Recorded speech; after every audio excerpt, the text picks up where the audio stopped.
You're just an old man. Nobody is coming to save you. Derek Vaughn said those words standing in the doorway of a garage that had survived 30 years of Montana winters, laughing as three of his men kicked over a toolbox behind him. William Carter didn't blink. He didn't reach for anything.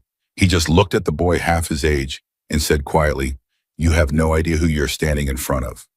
Before we go any further, if you're the kind of person who believes in second chances, in brotherhood, in old men who still have fight left in them, hit that subscribe button right now and drop your city in the comments below, so I know exactly how far this story has traveled to reach you.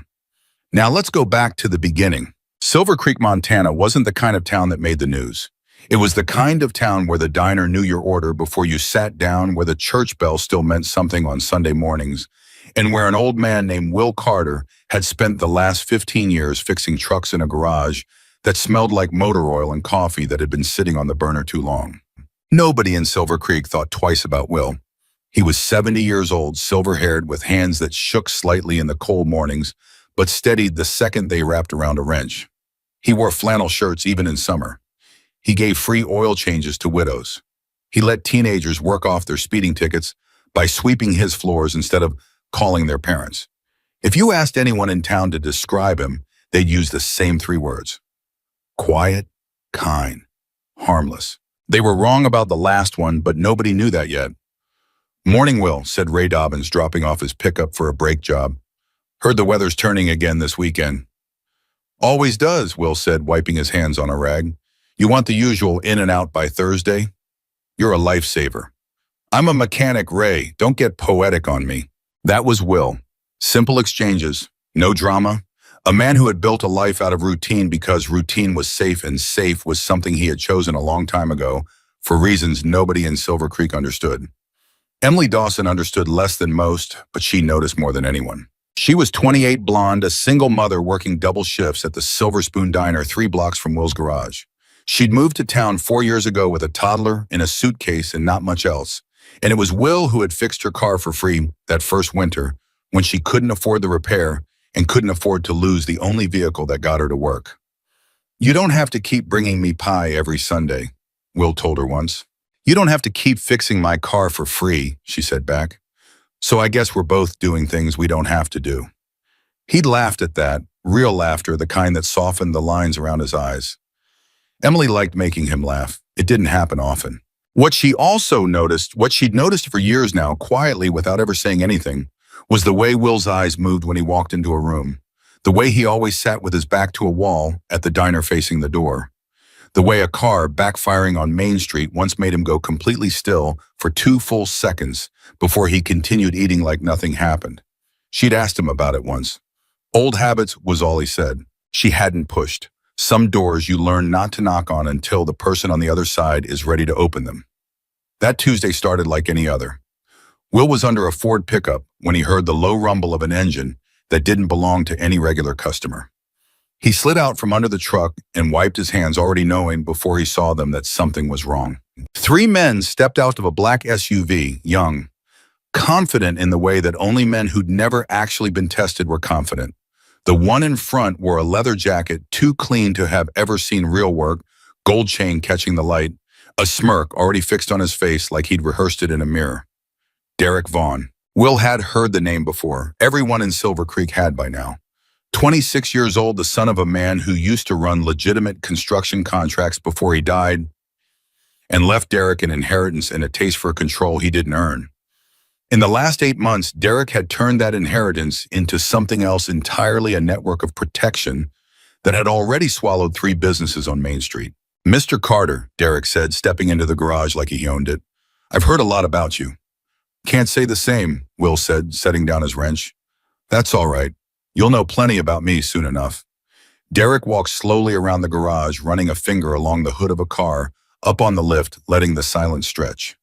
"See, I've been going around town, talking to business owners, explaining how things work now. And how do things work now? Simple." Derek smiled.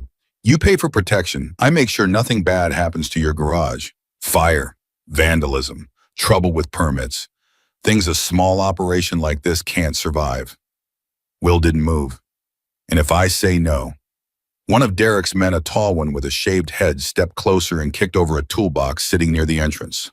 Wrenches and sockets scattered across the concrete floor, ringing out like small bells in the sudden quiet. "That's what happens when you say no," the man said. Will looked at the mess on his floor. Then he looked back at Derek, and something in his expression made the tall man take half a step back without quite understanding why. "Pick that up," Will said quietly. Derek laughed, a short, sharp bark. "Excuse me?" "I said pick it up.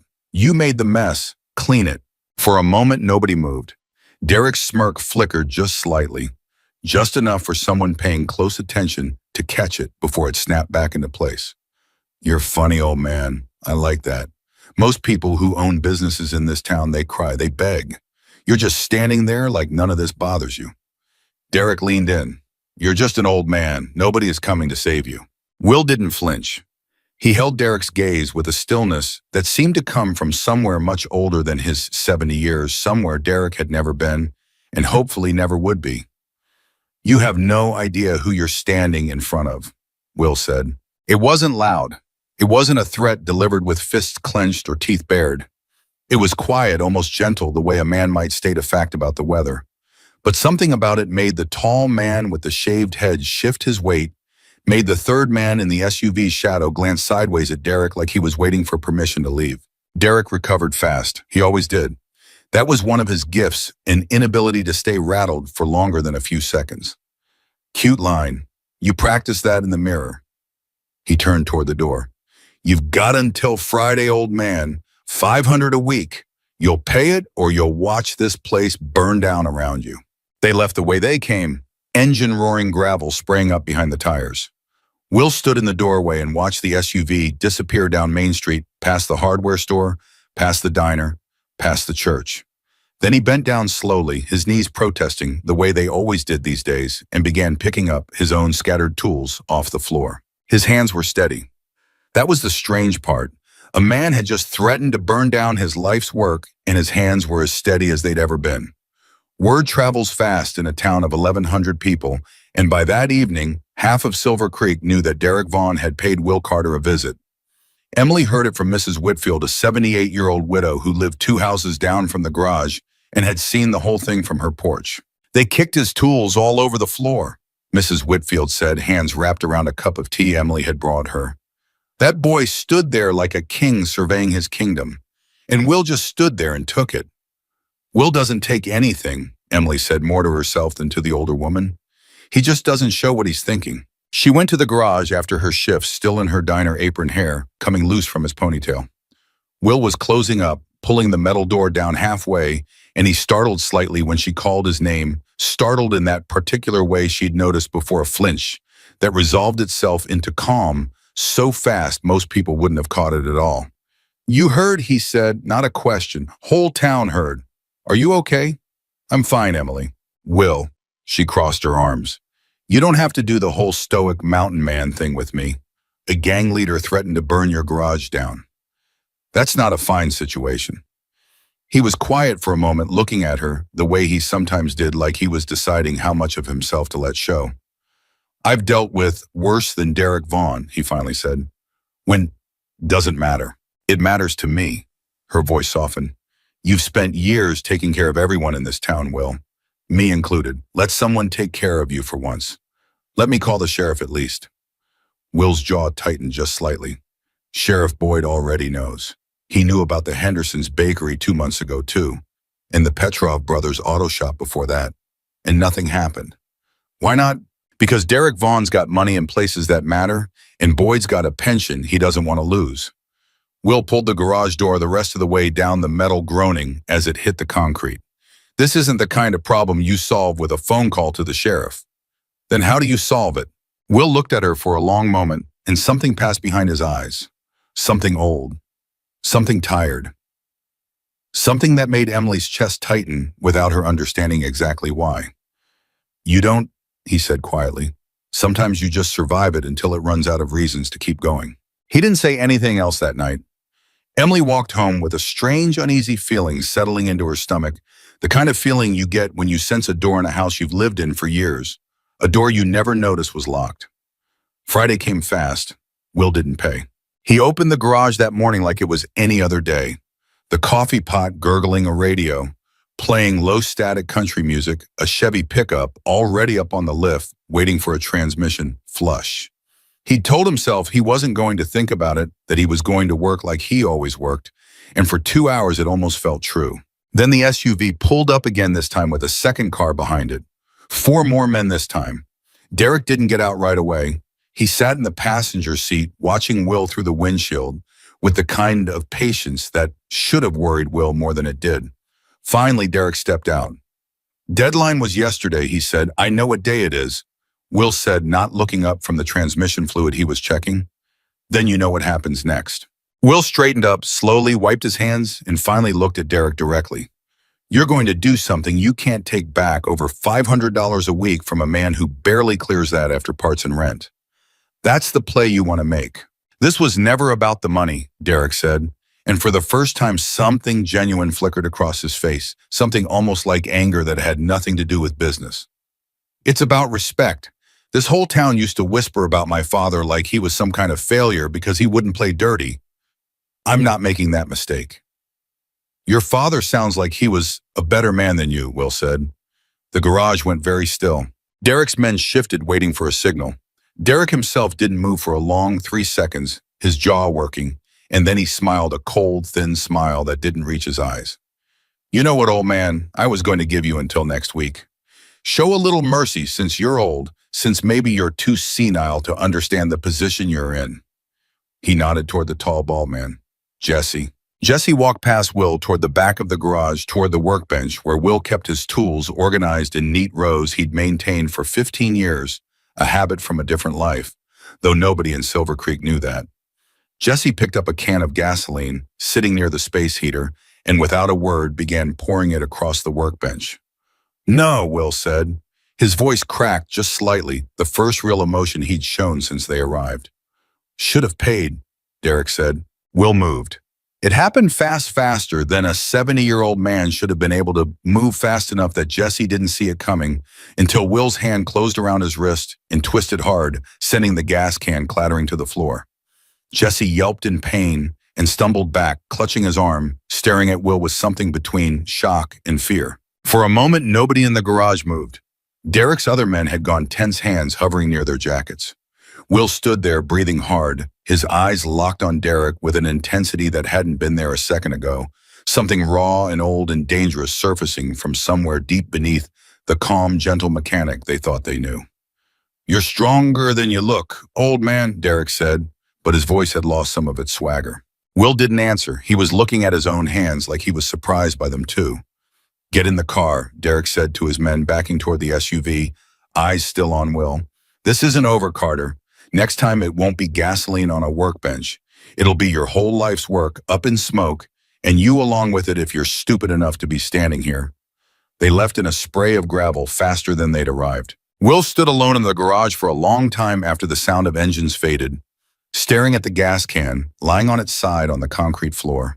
His hands were shaking now, not from fear, but from something else entirely, something that had been buried for a decade and had just cracked open a fraction of an inch. He picked up the walkie, set it upright, wiped down the workbench with an old rag. His movements mechanical, practiced the way a man moves when his body knows what to do, even when his mind is somewhere far away. That night, for the first time in 10 years, Will Carter opened the bottom drawer of his dresser, the one he never opened, the one underneath 3 folded flannel shirts he never wore, and looked down at an old cigar box he hadn't touched since he moved to Silver Creek. He didn't open it. Not yet. He just stared at it, his weathered hand resting on the lid, his jaw tight, his breathing slow and controlled in the way of a man forcing himself to stay calm. Then he closed the drawer and went to bed, and if anyone had been able to see his face in the dark, they would have seen something Silver Creek had never seen on William Carter before. Fear. Not for himself, for what he might have to become again. The next morning, Emily came by the garage with coffee and found Will already there. Though the shop wasn't due to open for another hour, he was sitting on an overturned bucket near the entrance, staring at nothing, a mug of cold coffee forgotten in his hands. "Will," he looked up, and for a split second before he composed himself, Emily saw something in his face that scared her more than anything Derek Vaughn had done. It wasn't fear exactly. It was more like grief. Old grief, the kind that never fully heals, just gets better at hiding. I'm all right, he said, standing up too quickly, brushing past whatever had been sitting on his face a moment before. You don't look all right. You look like you saw a ghost. Something like that, he muttered. Will talk to me, please. Emily set the coffee down on the workbench and stepped closer. You twisted a grown man's arm yesterday like it was nothing. Mrs. Whitfield told me, she said you moved so fast, she almost didn't believe what she saw. Where did that come from? Will was quiet for a long moment. When he spoke, his voice was low, careful, like each word cost him something. There are parts of my life I left behind a long time ago, Emily. Parts I didn't think I'd ever need again. What kind of parts? He looked at her, and for the first time since she'd known him, he seemed to actually consider telling her the truth. Really telling her, not deflecting, not changing the subject the way he always did. His mouth opened slightly. Then the bell above the garage door jingled, and Ray Dobbins walked in asking about his brakes, and the moment closed like a fist. Later, Will said quietly to Emily before turning to greet Ray with a voice that gave away nothing at all. Ray, brakes are done. Let me grab your keys. Emily watched him walk away, and the uneasy feeling in her stomach from days before hardened into something more solid. Something was coming. She didn't know what yet, but she could feel it building, the way you feel a storm gathering, before the first drop of rain ever falls. Pressure in the air, a stillness that wasn't peace but the held breath before something breaks. Over the next several days, Derek Vaughn's presence in Silver Creek grew heavier, like a shadow lengthening as the sun went down. The hardware store owner, an anxious man named Pete Alvarez, started closing early, refusing to meet anyone's eyes when they asked why. The Henderson's bakery, which had already been paying Derek for 2 months, raised their prices to cover the cost, and the whole town understood why without anyone saying it out loud. Sheriff Boyd, a heavy-set man in his 50s who had once been well-liked, started avoiding Main Street entirely, taking the back roads on his patrol route, filing paperwork that never seemed to result in anything. There's no direct evidence linking Vaughn to any crime, he told a furious Pete Alvarez at a town meeting held in the back room of the church. Everything's word of mouth, circumstantial. My hands are tied. Your hands are tied because you don't want to untie them, Pete snapped.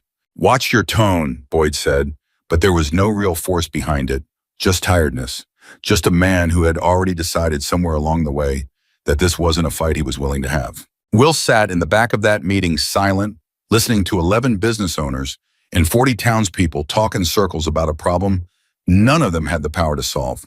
He watched fear pass from face to face like a virus watched people who had known each other their whole lives grow suspicious of one another, wondering who might be the next to break, who might start informing to Derek's crew just to protect their own families. When the meeting ended and people began filing out into the cold evening air, Mrs. Whitfield approached Will, her cane tapping against the church floor. You were quiet tonight, William. Wasn't much to say that hasn't already been said. You could have told them what you did to that boy in your garage. Might have given some of them a little hope. Will's expression tightened. That's not something I want people talking about. Why not? He didn't answer right away. When he did, his voice was so quiet only she could hear it. Because it means I'd have to explain who taught me how to do it. And that's a door I promised myself I'd never open again. Mrs. Whitfield studied him for a long moment, with the kind of clarity that only comes with age, with having buried a husband, and outlived most of her friends, with having learned to read the weight behind a person's silence. Sometimes, William, she said gently, the doors we lock hardest are the ones that were built to save us. She left him standing alone in the empty church, her words settling into him like stones dropped into still water, sending ripples he couldn't quite track. 3 days later, everything changed. It started small. Will arrived at the garage just after dawn, the way he always did, to find the front window smashed and red spray paint scrawled across the metal roll door in letters 2 feet tall, last warning. He stood there for a long time, staring at the words, his hands curling into fists at his sides. Then he heard the scream. It came from 2 doors down from Mrs. Whitfield's small yellow house, the one with the porch where she drank her tea every morning at exactly 7 o'clock. Will was running before he consciously decided to run, his 70-year-old knees screaming in protest, adrenaline burning through his veins in a way he hadn't felt in a decade. He found Jesse, the tall, bald man, from before, standing in Mrs. Whitfield's front yard, and the old woman herself on the ground near her porch steps, clutching her wrist, her face pale with pain and shock. She wasn't paying attention, Jesse said, backing away with his hands raised, though his voice carried no real remorse. I was just talking to her. She tripped. You put your hands on her, Will said, and his voice had changed completely. Gone was the gentle mechanic, replaced by something cold and precise and utterly without mercy. I didn't touch her, old man, she... Will crossed the distance between them in 3 long strides and had Jesse by the collar before the younger man could finish his sentence, slamming him back against the porch railing hard enough to crack the old wood. You listen to me very carefully, Will said, his voice low and shaking with a fury Silver Creek had never seen from him. You go near her again. You go near anyone in this town again. And what happened to your wrist the other day is going to feel like a gentle handshake compared to what I do to you. Is that a threat? Jesse managed, despite the fear plain on his face. It's a promise, Will said, and I don't break promises. He released Jesse, who scrambled back toward a parked car at the curb, shooting one last frightened glance over his shoulder before speeding off. Will turned immediately to Mrs. Whitfield, kneeling beside her, his hands gentle, now checking her wrist with the careful precision of someone who had once been trained to assess injuries under far worse circumstances. It's not broken, he said softly, just a bad sprain. I've got you. William, she whispered, gripping his arm with her good hand, tears in her eyes, not from the pain, but from something else. That boy, the way you looked at him. I know. That wasn't the man who fixes my porch light every spring. Will's jaw tightened, and for a moment, kneeling there in the cold morning air, with an old woman's blood pressure spiking under his careful fingers, something in him finally broke free of the cage he'd built around it for 10 long years. No, he admitted quietly. It wasn't. He helped her inside, made sure she was settled, called Emily to come sit with her while he went to deal with the sheriff about what had happened. But something had shifted in him, something Silver Creek could feel, even if they couldn't name it. The gentle old mechanic who kept his head down and asked for nothing was gone, at least for now, replaced by someone harder, someone the town had never met. That night, Will didn't go home right away. He sat in his darkened garage long after closing, staring at the vandalized door outside at the words, "Last warning," still visible, even in the dim light bleeding in from the street lamp outside. He thought about Mrs. Whitfield's wrist, about Jesse's hands on an old woman who had done nothing but exist in the wrong place at the wrong time, about Derek Vaughn's cold, empty eyes and the way he talked about respect like it was something you could steal instead of earn. And he thought for the first time in a decade about the men he used to ride with, about leather and chrome and the particular sound of 40 engines starting at once, a sound like thunder rolling across open highway, about a promise he'd made to himself the day he rode into Silver Creek and hung up his vest for good, a promise that he was done, that this quiet life was penance enough, that he would never again need the family he'd left behind. He thought about Marcus, preacher. The name alone made something ache deep in Will's chest, a wound that had never fully closed that he had spent 10 years pretending was scar tissue instead of an open cut. Will went home. He sat on the edge of his bed for a long time before finally opening the bottom drawer of his dresser, moving aside the 3 folded flannel shirts and lifting out the old cigar box he hadn't touched since he arrived in Silver Creek. His hands trembled as he opened it. Inside were photographs yellowed with age. Younger versions of himself standing beside motorcycles that gleamed even in faded color, wearing a leather vest with patches Emily had never seen, surrounded by men who looked at the camera like brothers, like the kind of family you don't choose but somehow end up needing more than blood. And beneath the photographs, folded carefully, a single scrap of paper with a phone number, written in handwriting that wasn't his own handwriting. He recognized instantly. Handwriting that belonged to a man he hadn't spoken to in 10 years. A man he'd promised himself he would never call because calling meant admitting he still needed that. Life still needed that brotherhood, still wasn't strong enough to survive on his own. Will sat there for a long time, the phone number trembling slightly in his weathered hand, an old rotary phone sitting on his nightstand like it had been waiting for this exact moment for a decade. Outside, somewhere across town, Derek Vaughn was already planning his next move, already deciding that an old man's defiance needed to be answered with something Silver Creek would never forget. Will didn't know that yet, but some old instinct, some part of him that had never fully gone quiet no matter how many years he tried to bury it, told him that time was running out. He picked up the phone. His finger hovered over the rotary dial, shaking slightly, 10 years of silence pressing down on him like a physical weight. Somewhere hundreds of miles away, in a garage that smelled of leather and engine grease, a phone began to ring on a cluttered desk covered in motorcycle parts and old photographs of men who had ridden together for 30 years. A gruff, weathered voice picked up on the third ring. Preacher's garage. Will's throat tightened. 10 years of silence sat heavy on his tongue, and for a moment he couldn't find a single word. Who is this? The voice asked again, sharper this time, sensing something in the silence on the other end of the line. Will closed his eyes. It's Will. The line went completely silent. It's Will. 3 words. 10 years of silence broken by 3 words, and on the other end of the line, Marcus Preacher Hayes went so quiet that for a moment Will wondered if the call had dropped. Say that again. Preacher finally said, his voice rough, like gravel dragged across concrete. It's Will Preacher. Will Carter. Yeah. Another silence, longer this time. Will could hear something in the background on the other end, a wrench dropping maybe, or a chair scraping back fast. 10 years, Preacher said. 10 years, brother, and you call me on a Tuesday night like we talked last week. I know. You don't call, you don't write. Sarah tried 3 times to reach you after. Preacher stopped himself, and Will felt the unfinished sentence land like a fist to the chest anyway. We thought you were dead half the time. Other half, we figured you just didn't want to be found. I didn't, Will admitted. His voice cracked on the second word, and he hated himself for it. I didn't want to be found, Preacher. I needed to not be found. You understand that better than anyone. I understand grief, Will. I understand a man burying his brother and needing time. I don't understand a man disappearing off the face of the earth for 10 years and cutting off everyone who loved him like we were the problem. You weren't the problem. Will pressed the heel of his hand against his eyes, sitting on the edge of his bed in the dark, the cigar box open beside him, old photographs spilling across the quilt. I was. Every time I looked at any of you, I saw him. I saw Tommy. I couldn't. His voice gave out completely. On the other end, Preacher exhaled long and slow. And when he spoke again, some of the anger had drained out of his voice, replaced by something heavier. I know, brother. I know what you saw.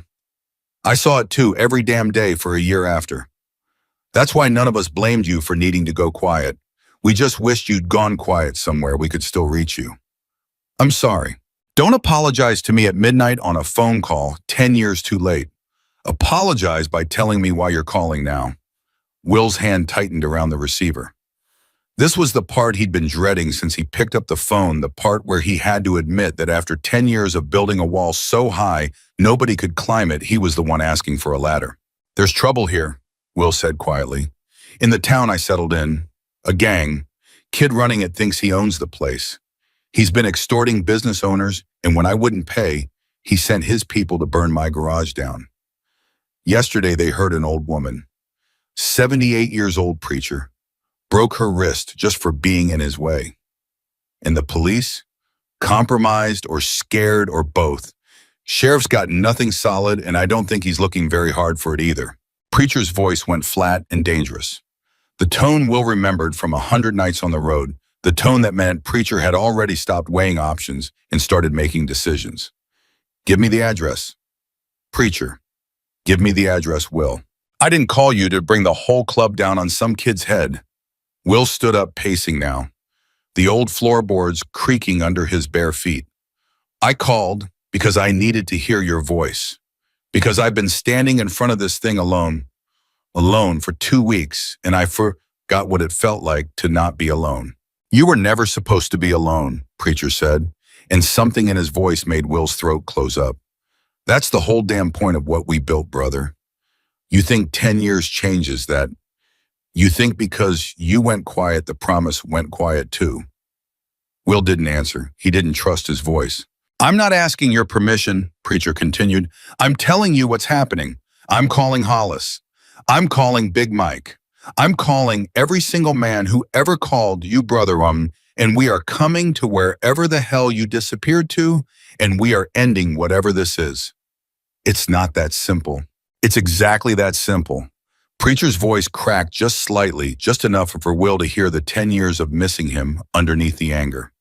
You called me Will. After 10 years of nothing, you picked up a phone at midnight and called me. You think I'm going to let that be a casual conversation?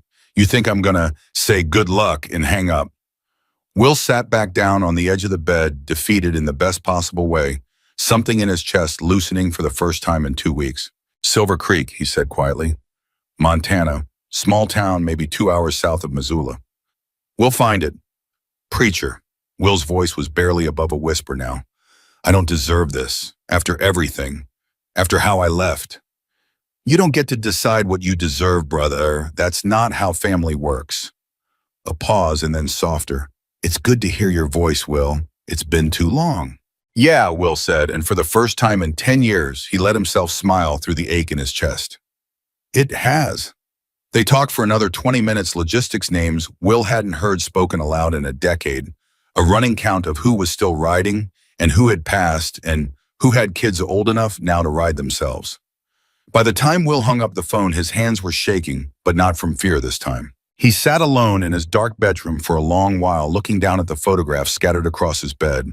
A younger version of himself grinned back up at him from a faded print, one arm slung around a man with wild eyes and a wider grin, Tommy. 24 years old in the photograph, forever 24, because that's how old he'd been the night everything went wrong. Will touched the edge of the photo gently, like it might tear if he pressed too hard. I hope you'd understand, he whispered to the empty room. I hope you wouldn't hate me for waiting this long. The room, of course, said nothing back. 2 miles away, Emily Dawson lay awake in her small, rented house, her 4-year-old son Cooper, asleep in the next room, her mind circling the same question it had circled for days now.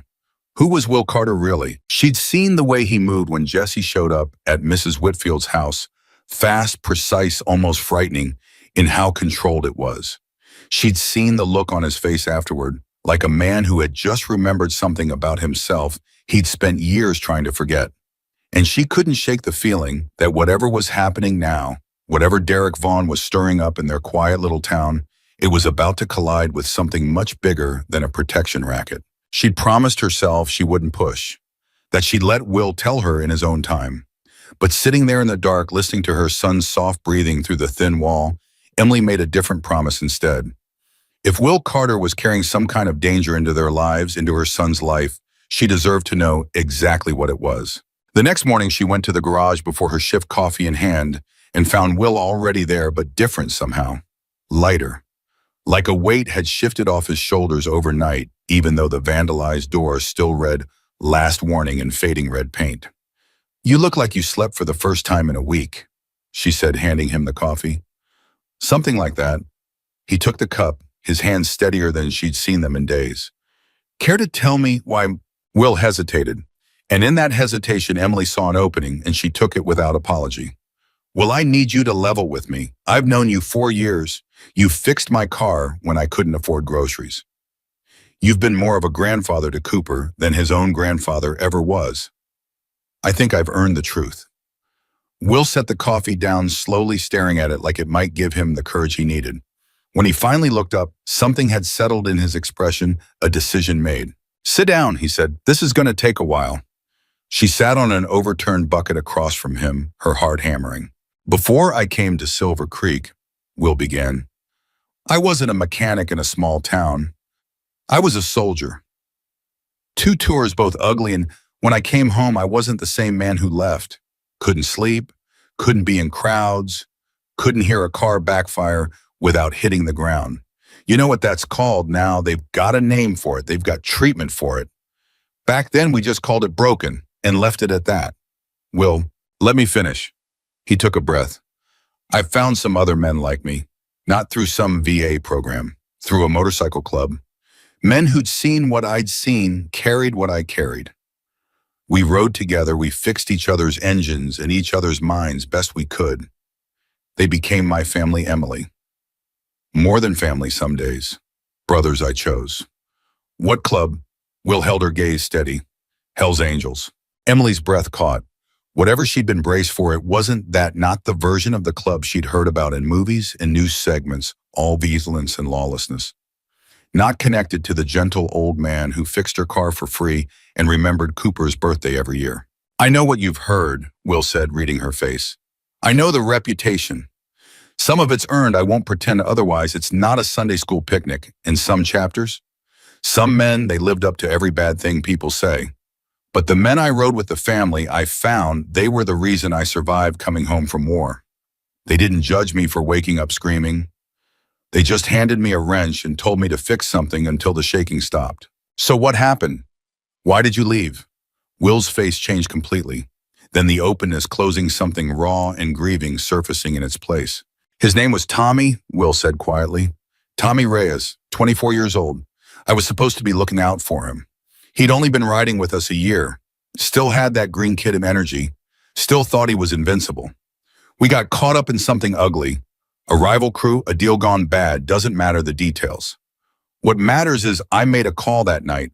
A tactical call, the kind I used to make overseas without thinking twice. And it got him killed.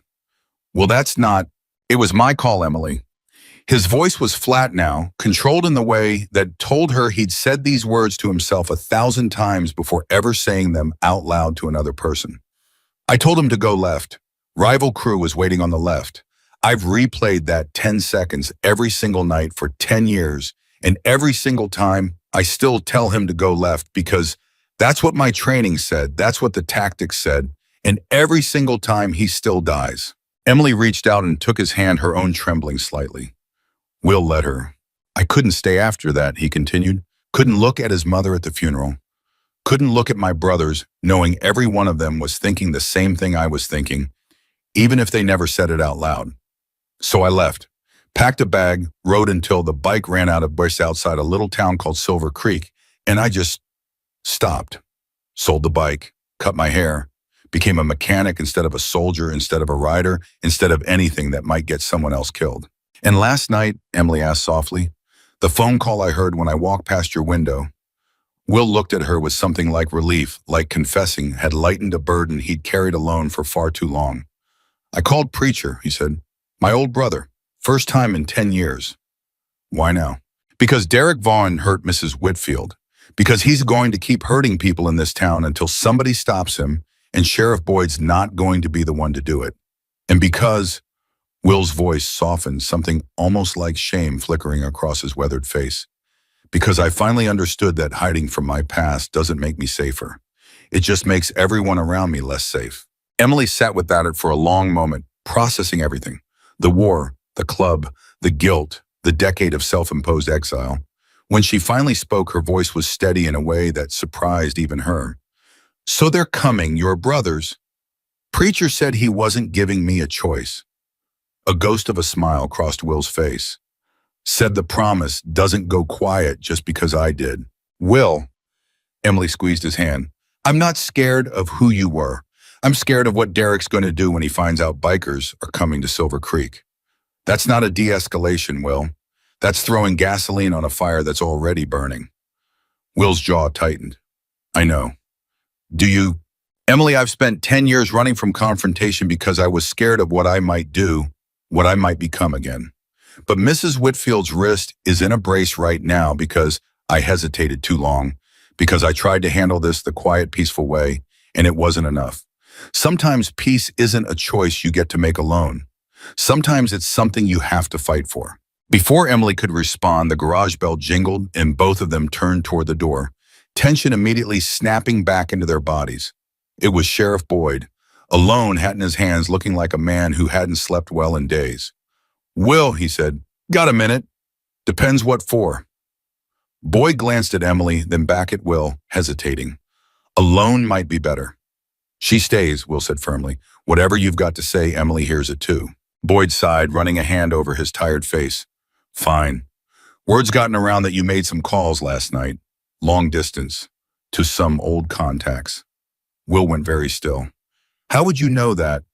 Because Derek Vaughn's got someone at the phone company feeding him information, Will. That's how deep this goes. He knew about your call before the sun came up this morning. Boyd's expression was grim, and he's not happy about it. Emily felt her stomach drop. What did he say? He didn't say anything to me directly, but he had one of his men deliver a message to my office this morning. Boyd pulled a folded piece of paper from his jacket pocket, hands trembling slightly as he handed it to Will. Found it taped to my door. Will unfolded the paper. His face went pale, then hardened into something cold and furious. Emily leaned over to read it, and her blood ran cold. Tell your biker friend his little phone calls don't scare me. Tell him whatever gang he thinks he's bringing to town. I've got friends too. Friends with real power, the kind that make bikers look like Boy Scouts. He's got until Sunday to call it off, or the next person who gets hurt won't be an old lady with a sprained wrist. Sunday, Will said quietly, 3 days. Well, this is escalating fast. Boyd said, his voice tight with something that might have been fear, might have been guilt. I need you to understand, if this turns into some kind of war between your old club and Derek's crew, people are going to get hurt. Innocent people. This town can't survive that. You think I don't know that? Will's voice rose for the first time sharp enough that Boyd took a half step back. You think I called my brothers because I wanted a war sheriff? I called them because your department's done nothing for 2 months while Derek terrorized every business on Main Street. I called them because an old woman's wrist is broken and you've got no arrests, no charges, nothing but paperwork that goes nowhere. Boyd flinched like he'd been struck. That's not fair, isn't it? The sheriff was quiet for a long moment, looking down at his hat, turning it slowly in his hands. When he looked back up, something had shifted in his face, an admission maybe, or the beginning of one. You want to know why my hands are tied, Will? Why every case against Derek falls apart before it reaches a judge? His voice dropped low. Derek's not working alone. He's got backing. Money connections, someone higher up pulling strings to keep this town locked down. I've tried 3 times to build a real case. 3 times evidence disappeared, witnesses recanted, and once he stopped himself. Once what? Emily pressed. Boyd's jaw worked.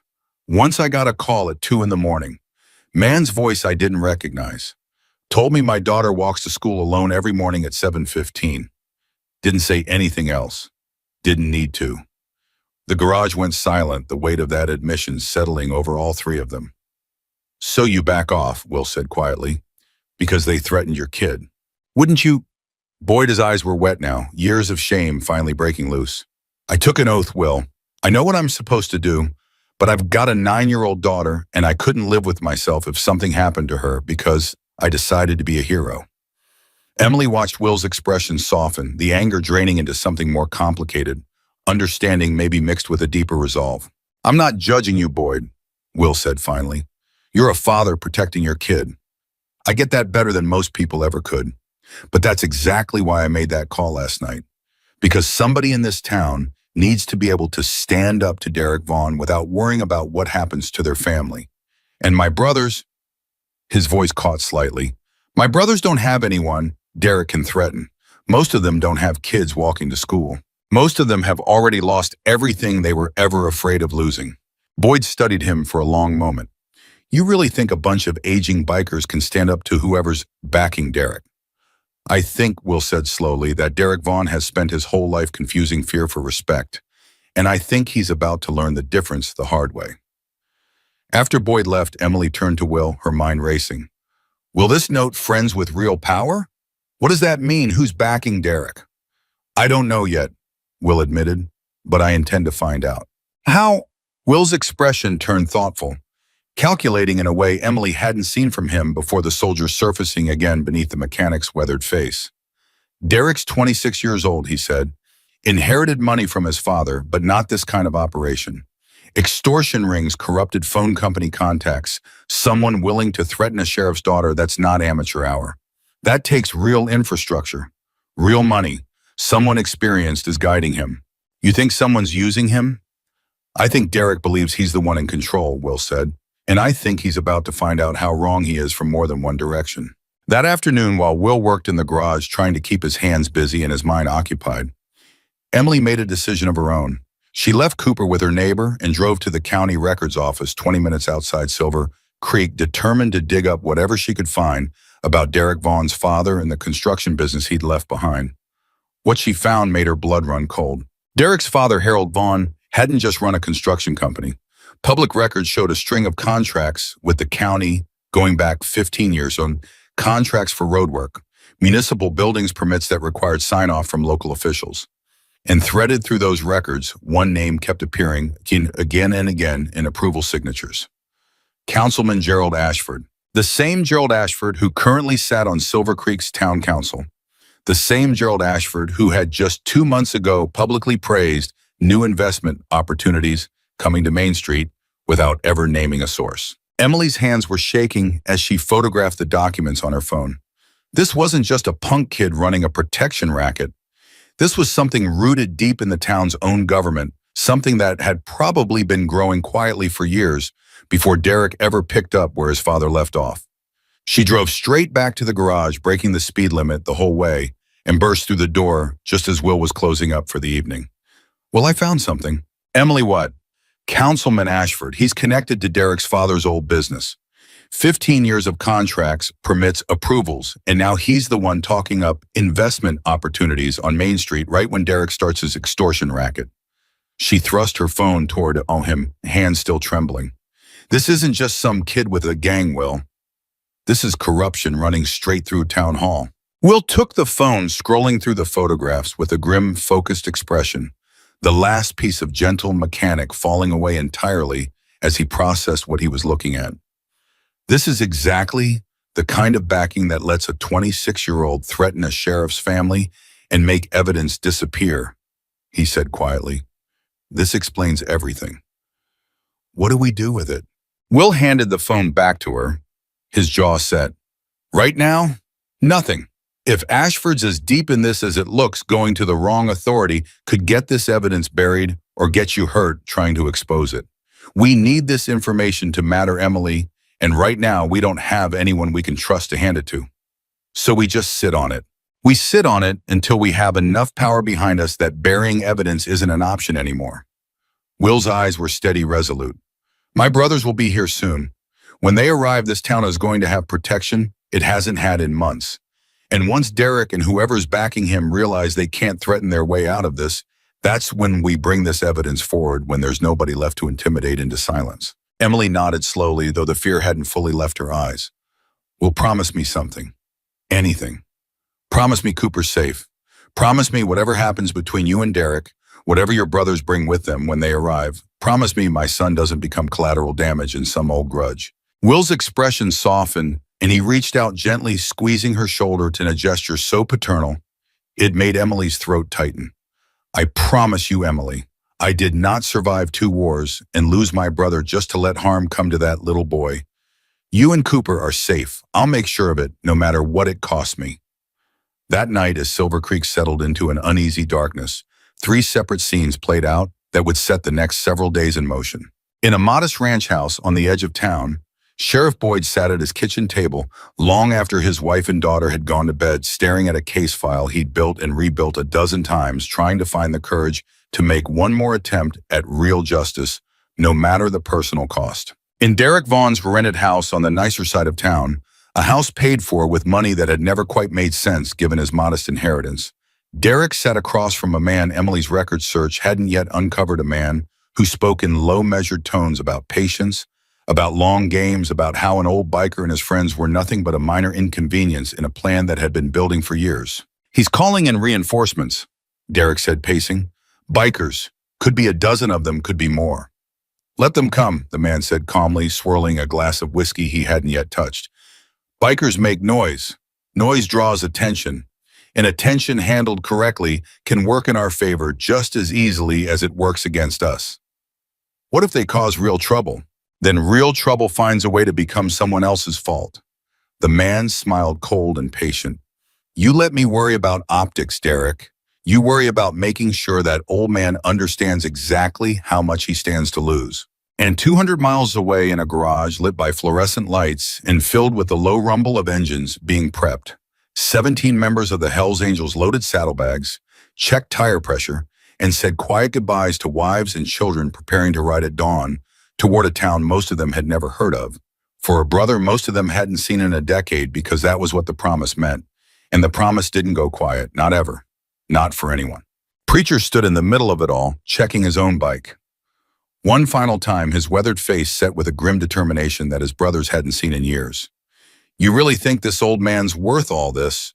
one of the younger riders asked a man in his 30s who joined the club only 5 years earlier and had never met Will Carter. Preacher looked at him with an intensity that made the younger man take a step back. "Let me tell you something about William Carter," Preacher said. 10 years ago, that man carried three of us out of an ambush that should have killed all four. 2 years before that, he sat with me for 6 straight months after I lost my youngest boy to leukemia, never left my side, never said a word unless I wanted him to. That man has bled for this club more times than most of you have bled for anything in your entire lives. The younger rider fell silent. So yeah, Preacher said, swinging his leg over his bike, the engine roaring to life beneath him like a promise finally being kept. He's worth it, every mile. By morning, 17 motorcycles were on the road, engines thundering across empty Montana highway, heading toward a small town that had no idea what was coming. Back in Silver Creek, Will woke before dawn, unable to sleep his mind, cycling through everything Emily had uncovered the day before Ashford's connections, the note left on Boyd's door, the deadline hanging over all of them, like a blade waiting to fall. He dressed quietly and walked to the garage in the pre-dawn darkness, needing the familiar comfort of work to steady his racing thoughts. He didn't expect to find Derek Vaughn already there waiting for him, leaning against the vandalized door with two of his men flanking him, faces grim in the gray morning light. Couldn't sleep either, old man, Derek asked. Will stopped several feet away, every muscle in his body going tense and alert. What do you want, Derek? I want you to understand something. Derek pushed off the door, stepping closer, his earlier arrogance replaced by something colder, more calculated. You made a call 2 nights ago. I know who you called. I know what you used to bump on. Will's expression didn't change, though his heart began pounding harder in his chest. Then you know this isn't going to end the way you think it will. Actually, Derek said, a slow smile spreading across his face. I think it's going to end exactly the way I planned it from the beginning. You see, old man, I did my research too. Hell's Angels. Quite the reputation. Quite the history of violence, actually the kind of history that makes for very convincing headlines when things go wrong in a small town. A cold dread began forming in Will's stomach. What are you saying? I'm saying that when your biker friends roll into Silver Creek and something happens, anything happens, an accident, a fight, doesn't matter what the story's already written. Dangerous gang descends on peaceful small town, chaos ensues, law-abiding citizens caught in the crossfire. Derek's smile widened. And who do you think the police, the media, the whole world is going to believe? A 70-year-old mechanic in his outlaw biker gang, or a respected young businessman just trying to protect his community? Will's hands curled into fists. You're setting us up. I'm giving you a choice, Derek corrected. Call them off right now. Tell them to turn around, go home, forget Silver Creek exists, and maybe I let this whole thing go back to simple protection payments. Business as usual. And if I don't, Derek's expression turned genuinely dangerous, for the first time all pretense of youthful bravado gone, replaced by something far more calculating and far more dangerous. Then when your brothers arrive, he said quietly, they're going to find out that I've already made sure this town sees them as the villains before they even take their helmets off. And trust me, old man, once that narrative takes hold, there won't be a courtroom, a sheriff, or a news camera in this state that sides with a bunch of aging outlaws over the poor terrorized citizens of Silver Creek. He turned to leave, then paused, looking back over his shoulder with cold satisfaction. You've got until they cross the town line, Will. After that, it's out of your hands completely. Will stood alone in front of his garage as the sun finally broke over the mountains, the weight of Derek's threat settling into his chest like a stone. Somewhere on the highway, 17 motorcycles were already thundering towards Silver Creek, carrying men who had dropped everything to answer his call. Completely unaware, they were riding straight into a trap being carefully constructed to destroy them before they ever arrived. His hand trembled as he pulled out his phone, dialing Preacher's number with fingers that felt clumsy and slow. The call went straight to voicemail. Will stared at the phone, dread pooling cold and heavy in his stomach, the reality settling in with brutal clarity. They were already on the road, already committed, already riding directly into whatever trap Derek Vaughn and his hidden backers had spent weeks preparing. And there was nothing Will could do now but wait and hope and pray that the family he'd spent 10 years running from wouldn't pay the price for finally answering his call. Will tried the number 4 more times before finally giving up on reaching Preacher directly. Instead, he dialed the garage line, the one that had picked up 2 nights ago, the one with a landline extension he remembered from a decade back that might still ring through to whoever was minding the shop. Nobody answered. The line just rang and rang into an empty building 200 miles away. He stood in the middle of his own garage, phone gripped so tight his knuckles had gone white, and forced himself to think instead of panic. Preacher wouldn't have driven off without a plan. Preacher had led that club through worse than a small-town extortion racket, through federal investigations, through territory wars, through funerals that should have broken lesser men. If anyone could smell a setup coming, it was him. But knowing that didn't slow Will's heartbeat down even a little. Will? He turned to find Emily standing in the doorway. Cooper's hand in hers, her face tight with a fear that told him she'd already sensed something was wrong before he said a word. "You look like you're about to be sick," she said. "Derek was here this morning," Will said. "Before you arrived. He knows about the call. He knows who I called." Emily's face drained of color. "How?" "Doesn't matter how. What matters is what he told me." Will's jaw worked, the words feeling like broken glass in his mouth. "He's already laid the groundwork to make my brothers look like the villains the second they cross the town line. Cameras, a narrative, something. He's not scared of them showing up, Emily. He's counting on it. So call them. Tell them to turn around." "I've tried." Preacher's not answering. Will's hand tightened around the phone again. "They're already on the road, probably somewhere between here and Missoula right now, and I have no way to warn them." Cooper tugged at his mother's sleeve, sensing the tension in the room, even if he didn't understand it, and Emily crouched down instinctively to comfort him, her eyes never leaving Will's face. "What do we do?" she asked. Will exhaled slowly, forcing the soldier in him to override the panic. "We prepare the town. If Derek's planning something visual, something for cameras, we need eyes on every angle he might use. And we need Boyd." "Boyd's compromised. Well, you said so yourself." "Boyd's scared," Will corrected. "There's a difference. Scared men can still choose to be brave when it matters enough." He grabbed his jacket off the hook by the door, his mind already moving 3 steps ahead, the tactical clarity of his old life resurfacing with startling speed. "I need you to take Cooper somewhere safe, not home. Somewhere Derek wouldn't think to look." "Well, you're scaring me." "Good," he said, and for once he didn't soften it. "Because I need you scared enough to listen to me right now. Whatever's about to happen in this town today, I don't want you or your son anywhere near it." Emily's eyes welled up, but she nodded, gathering Cooper into her arms, despite his protest, moving toward the door with the kind of urgency that came from trusting someone completely, even when trusting them terrified her.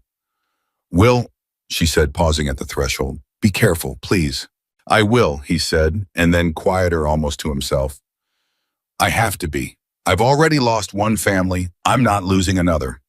She left, and Will stood alone in the garage for exactly 10 seconds before he grabbed his keys and headed for the sheriff's office, cutting through back alleys instead of Main Street, his old instincts screaming at him to stay off open ground. He found Boyd at his desk, the same case file from the night before still spread out in front of him.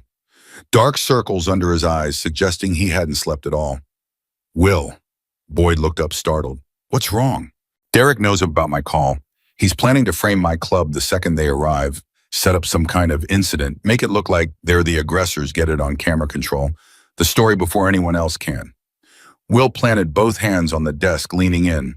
"I need to know if you're still the man who took that oath, or if you're the man who's going to sit behind this desk while a good group of people gets destroyed by a lie." Boyd's jaw tightened, old shame flickering behind his eyes.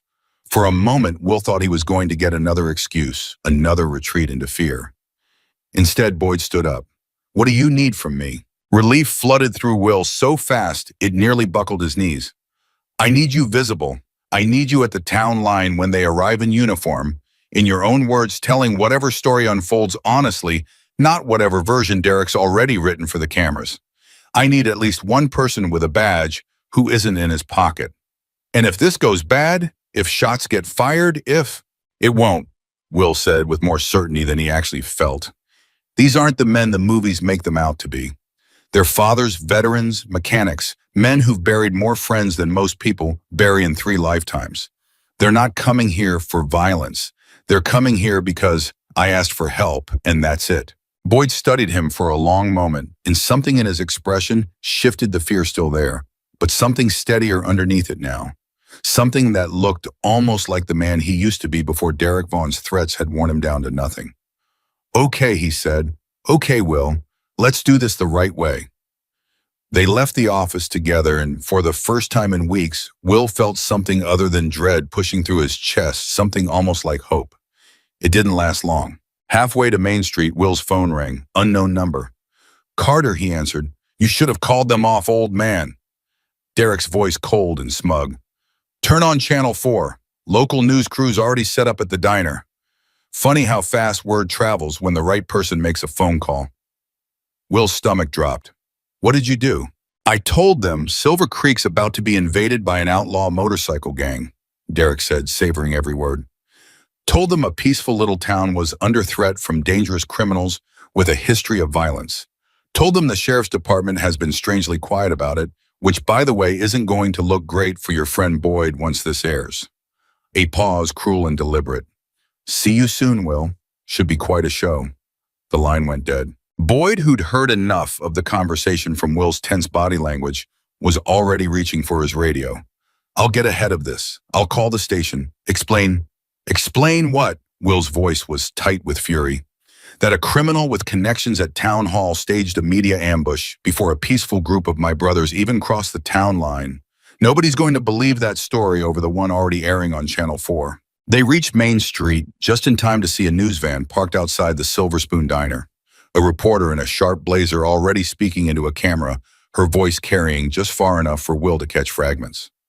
"Sources say a notorious motorcycle gang is descending on this quiet Montana community within the hour. Residents are being urged to stay indoors as law enforcement scrambles to respond. Ahorita questions remain about why local police have failed to prevent this escalating situation." Will felt something cold and furious settle into his chest. This wasn't just a smear. This was a trap being built in real time, brick by brick, with every word that reporter spoke into that camera, and there was almost nothing he could do to stop it before his brothers arrived. Almost nothing. He caught sight of Mrs. Whitfield across the street, her wrist still in its brace, watching the news crew with a deep frown. He crossed to her quickly. "Mrs. Whitfield, I need your help." "Anything, William. Tell that reporter what actually happened to your wrist. Tell her who did it and why. Tell her the truth before Derek's version becomes the only version anyone hears." The old woman's chin lifted, something fierce and unshakable settling into her weathered face. "It would be my genuine pleasure." She marched across the street with more speed than her 78 years should have allowed, straight into the reporter's line of sight, cane striking the pavement with each determined step. "Excuse me," Mrs. Whitfield said loudly, planting herself directly in front of the camera. "If you're telling a story about danger in this town, you're telling the wrong one." The reporter blinked, caught off guard.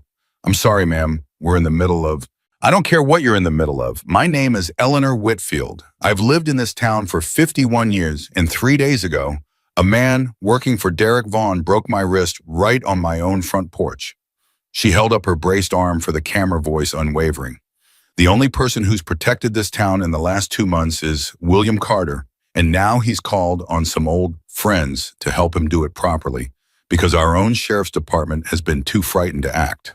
The reporter's eyes lit up with the scent of a real story unfolding live, and she pivoted instantly, thrusting the microphone toward Mrs. Whitfield.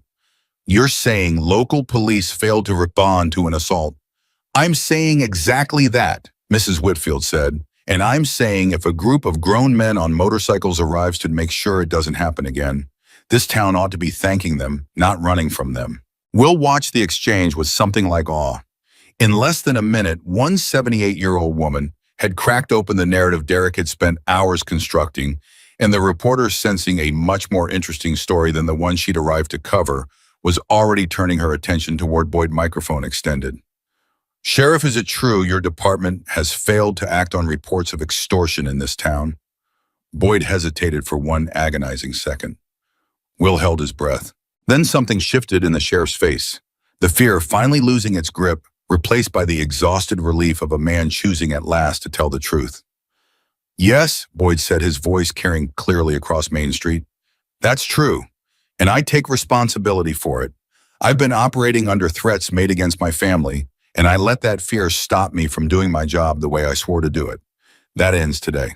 A murmur rippled through the small crowd that had gathered, shock and something like respect crossing several faces at once. "What changed?" the reporter pressed.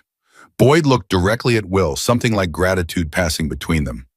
A friend reminded me that being scared doesn't excuse being silent, Boyd said. Derek Vaughn has been terrorizing this town for 2 months while I looked the other way. That's on me, but it stops now. The reporter, sensing the story shifting entirely out of Derek's control, turned back to the camera with barely concealed excitement. This appears to be a rapidly developing situation here in Silver Creek, where local corruption allegations are now colliding with the arrival of an outside motorcycle club. We'll continue following this story as it unfolds. Will's phone buzzed. Unknown number again. He almost didn't answer, but something told him he needed to. "You think you're clever?" Derek's voice hissed, all the earlier smugness gone replaced by real fury. "You think one old woman and one scared cop change anything?" "I think," Will said calmly, "that you overestimated how much control you actually had, Derek. That's the thing about building an empire on fear. The second people stop being afraid, it collapses." "We'll see how afraid this town is," Derek snarled, "when your biker friends show up and something goes wrong." "Because something's going to go wrong, old man. I've made sure of it." The line went dead again, and Will felt a fresh wave of dread crash over him. Derek's threat wasn't empty bravado, it was a promise, and Will had learned the hard way a lifetime ago. That promises like that usually got kept in the worst possible way. He didn't have time to process it before he heard the sound. Distant, low. A rumble building, steadily growing louder with every second, rolling across the mountains like approaching thunder. Main Street went completely silent.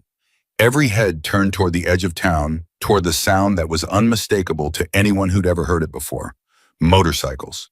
Dozens of them. Will's heart pounded against his ribs, hope and terror colliding violently in his chest. They were here. His brothers were here, riding straight into whatever trap Derek had spent all morning constructing, completely unaware of the danger waiting for them. "Will," Boyd said urgently, already moving toward his cruiser. "Whatever Derek's planning, it's about to happen. We need eyes everywhere right now." "Where are they?" Will demanded, scanning the street, the rooftops, every possible vantage point Derek's people might be using. "There," Mrs. Whitfield said, suddenly pointing her cane toward the roof of the hardware store, where two figures were crouched near the edge, one of them holding something that caught the afternoon light, a camera or worse. Will's blood ran cold. "Get everyone off the street, now." But it was already too late. The sound of engines had grown deafening, and the first motorcycles crested the hill at the edge of town, chrome, flashing in the sunlight. 17 riders moving in tight, disciplined formation that spoke of decades of practice. At the front, unmistakable even after 10 years, rode Marcus Preacher Hayes. Will stepped into the street, heart hammering, watching his oldest friend approach for the first time in a decade, praying with everything he had that whatever Derek had planned wouldn't happen before he could warn them. The motorcycles slowed as they entered town, the roar softening into a low, controlled rumble. 17 riders rolling to a stop in a wide arc, facing Main Street engines, idling like held breath. Preacher swung his leg off his bike and pulled off his helmet, silver hair damp with sweat, eyes locking onto Will across the distance between them, with an intensity that made Will's throat close up completely. For a moment, neither man moved. 10 years compressed into a single suspended breath. Then Preacher started walking, and Will met him halfway, and the two men who had once carried each other through the worst days of their lives stood face to face on a small-town Main Street, with a news camera rolling and unseen figures watching from a rooftop with intentions nobody yet understood. "Will," Preacher said, voice thick. "Preacher." Will's own voice broke on the single word. Preacher pulled him into a crushing embrace, and Will felt 10 years of grief and guilt and isolation crack open all at once, his shoulders shaking as he gripped his old friend like a man holding on to solid ground after a decade adrift at sea. "I'm sorry," Will whispered against Preacher's shoulder. "I'm so sorry I disappeared." "You're here now," Preacher said, gripping him tighter. "That's what matters." They pulled apart, and Will's eyes swept the gathered riders behind Preacher faces.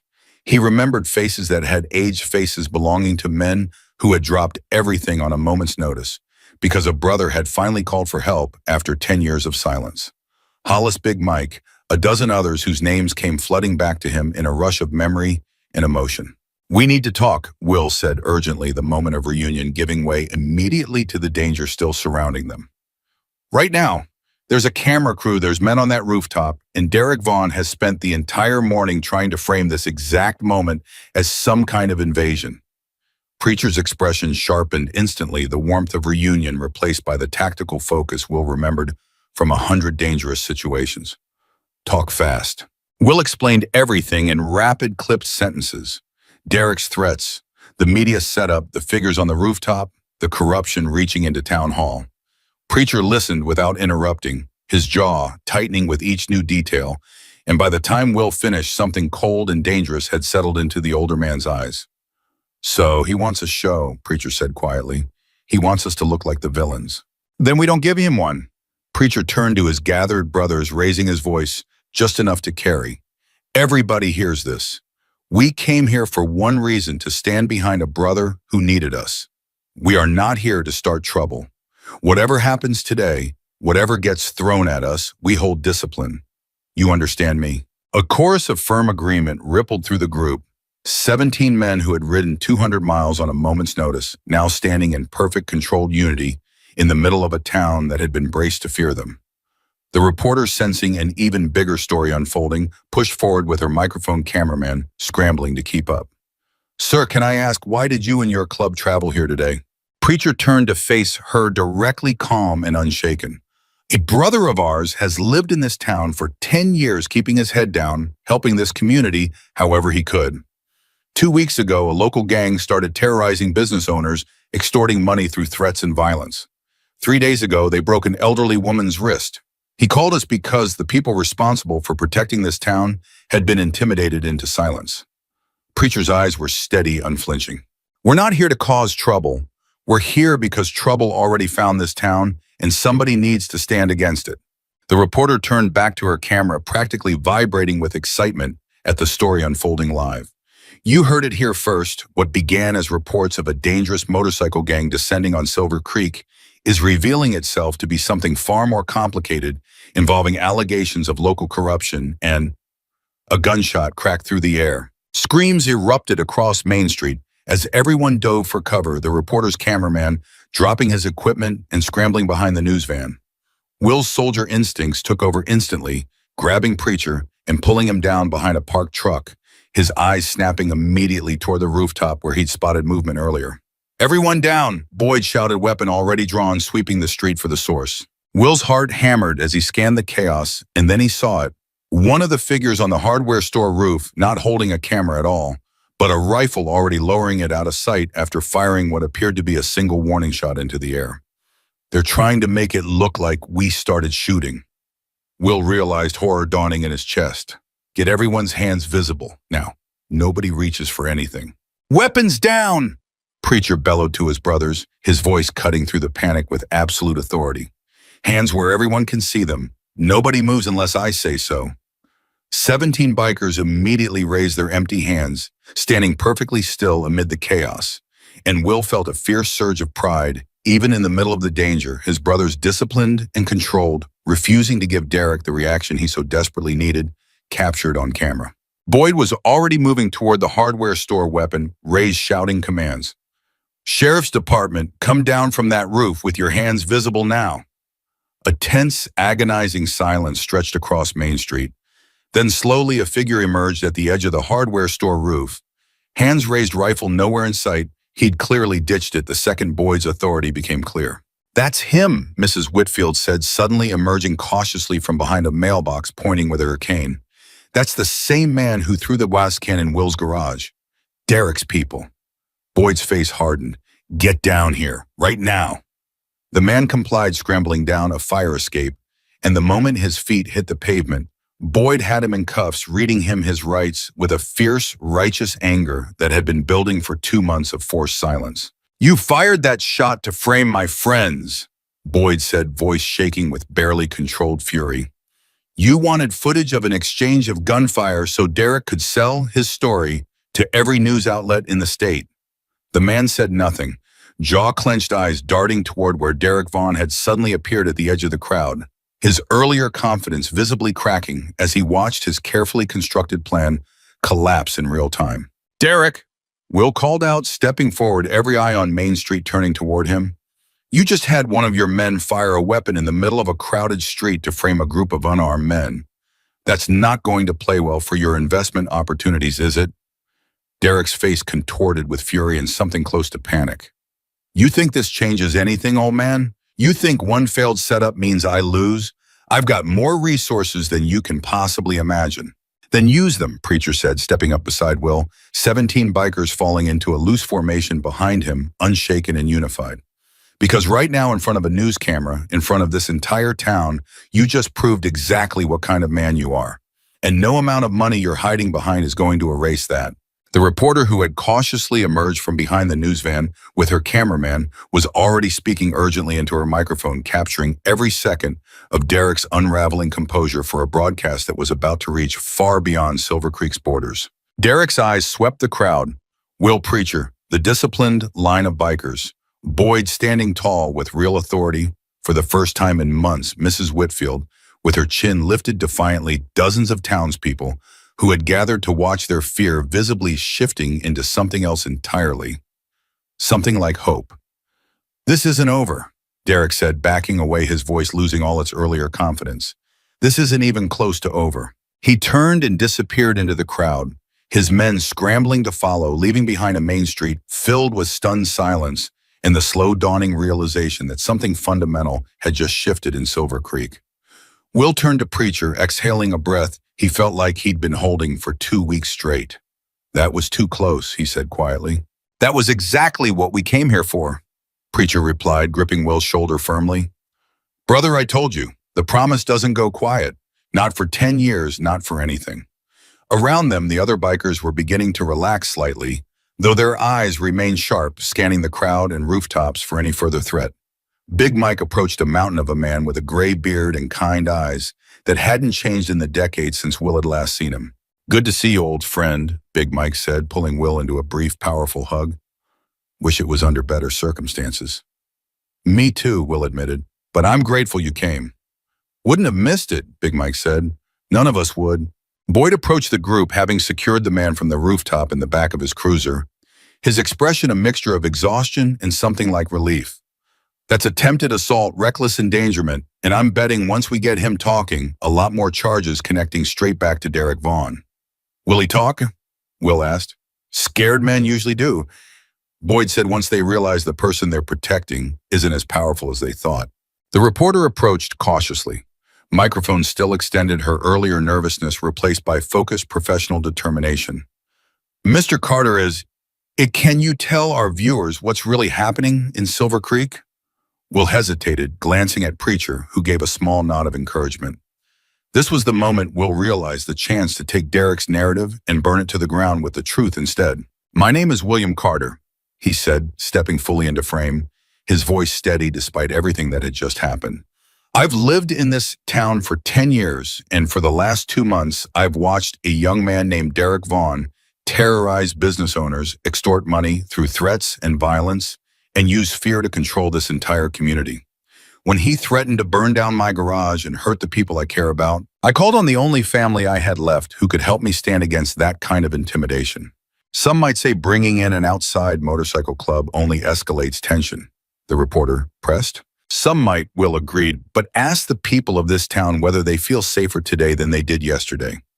Ask Mrs. Whitfield, whose wrist Derek's men broke 3 days ago. Ask Sheriff Boyd, who was threatened into silence for months until today. My brothers didn't come here to create chaos. They came here because chaos was already here and somebody needed the courage to stand against it.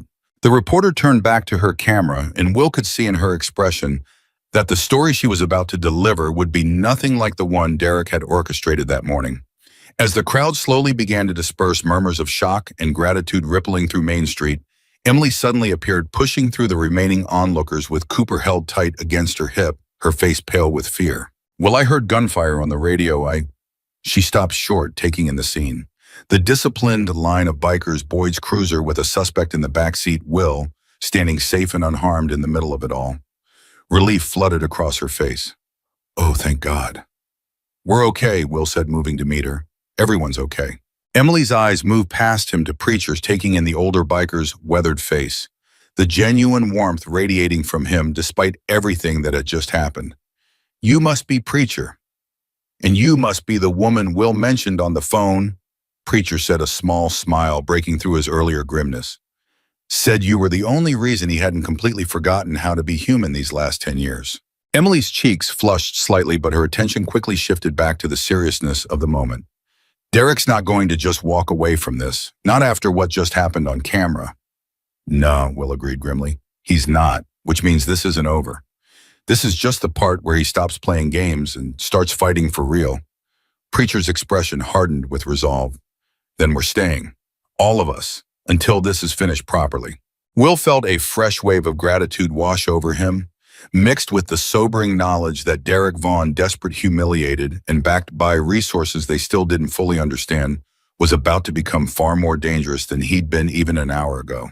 As the sun began sinking lower over the mountains surrounding Silver Creek, casting long shadows across a main street that had just witnessed the beginning of something much bigger than anyone had anticipated. Will Carter stood among the brothers he'd spent 10 years running from, finally understanding that the family he'd tried so hard to leave behind had been the one thing capable of saving the new life he'd built. But somewhere across town, in a house paid for with money that had never quite made sense, Derek Vaughn sat across from the man who had been guiding him from the shadows all along. His earlier confidence completely shattered, replaced by a desperate, dangerous need to salvage what remained of his crumbling plan. They humiliated me, Derek snarled, pacing the length of the room. On camera, in front of the whole town. Yes, the man said calmly, still swirling that same untouched glass of whiskey, his composure unshaken by the chaos that had just unfolded. They did, which means it's time to stop treating this like a business dispute, Derek, and start treating it like what it actually is. Which is, the man's eyes went cold, calculating utterly without mercy. A war, he said quietly, and wars require sacrifices most people aren't prepared to make. The man's words hung in the air of that dimly lit room like a held breath. Derek stared at him, some of the fury draining out of his face and being replaced by something closer to fear. What kind of sacrifices? Derek asked.